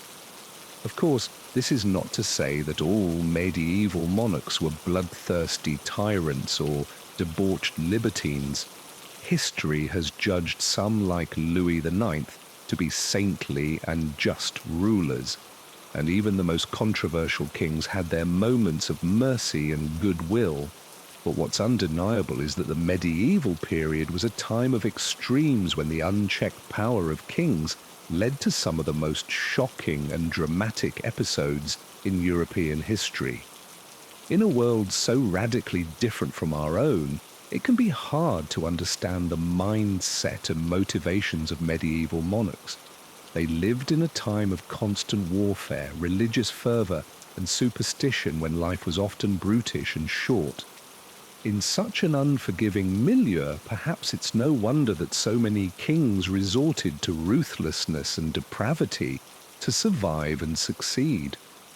Regardless, the complex personalities and scandalous deeds of the most controversial kings continue to captivate us centuries later. Their lives are like something out of Game of Thrones or The Lord of the Rings, full of bloody intrigue, shocking twists, and larger-than-life characters. But the most astonishing thing of all is that their stories are real, preserved in the pages of history for us to marvel at today. So, while we may recoil at their cruelty and shake our heads at their excesses, there's no denying that medieval kings like William II, Philip IV, Pedro the Cruel, and the others we've met in this program led extraordinary lives in extraordinary times. They may not have been good, but they were undeniably fascinating, the kind of figures that populate our most lurid fantasies and memorable nightmares. And really, what more can you ask for when drifting off to sleep? So let the Machiavellian plots and battlefield bloodshed fade into the background as you slip into slumber. Rest easy, knowing that whatever your worries, you will likely never have to depose a deranged monarch or evade a murderous user. For all their flaws, we must admit that the scandalous kings of the Middle Ages make our modern lives seem wonderfully dull in comparison. As your eyes grow heavy, take a moment to appreciate the comfortable banality of the 21st century. Then let the riotous pageant of the medieval past carry you off to strange and thrilling dreams of castle intrigues and unholy crusades. The controversial kings beckon from the distant reaches of history, inviting you to marvel at their audacious lives as you slip into the welcoming embrace of sleep. Good night, dear listener, and don't let the Plantagenets bite. And so, as we've seen, the reigns of these controversial kings were marked by scandal, brutality, and the relentless pursuit of power at any cost. From William II's rumoured homosexuality and contentious relationship with the Church, to Philip III's ruthless suppression of the Knights Templar and expulsion of the Jews from France. These monarchs left an indelible mark on the medieval world. Pedro I of Castile, known as Pedro the Cruel, lived up to his moniker with a reign characterized by murder, abandonment, and a dramatic assassination in his own bedchamber. Eric XIV of Sweden, despite his progressive policies, descended into paranoia and delusion, ultimately meeting his end at the hands of his own brother. John of England, the infamous John Lackland, found himself at odds with his own nobility, resulting in the groundbreaking Magna Carta that would forever limit the power of the monarchy. And Henry VIII, perhaps the most famous of all, forever changed the course of English history with his unprecedented split from the Catholic Church and his 6 tumultuous marriages. These kings, for all their faults and controversies, remain endlessly fascinating figures. Their stories are testament to the incredible power and equally incredible corruption that characterized the medieval era. Their legacies continue to resonate to this day, shaping our understanding of politics, religion, and the very nature of power itself. As we come to the end of our journey through the lives of these controversial kings, it's worth reflecting on what their stories can teach us. In many ways, they serve as cautionary tales, reminding us of the dangers of unchecked power and the importance of holding our leaders accountable. At the same time, they offer a glimpse into a world so different from our own, a world where the whims of a single individual could change the course of history. It's a world that can seem almost unbelievable at times, with its tales of murder, betrayal, and larger-than-life personalities. But it's a world that continues to capture our imaginations centuries after these kings lived and died. Their stories, for all their scandal and controversy, remain as compelling today as they were in their own time. As we drift off to sleep, let us carry with us a newfound appreciation for the rich tapestry of history woven through with the lives of these extraordinary individuals. Let us remember that even in the darkest of times there are lessons to be learned and stories to be told. And so as the curtain falls on our exploration of the most controversial kings in medieval history, I invite you to continue your journey through the fascinating world of the past. If you've enjoyed this video, I encourage you to like and subscribe to never miss an episode. There are so many more stories waiting to be told, so many more characters waiting to be discovered. Until next time, sweet dreams.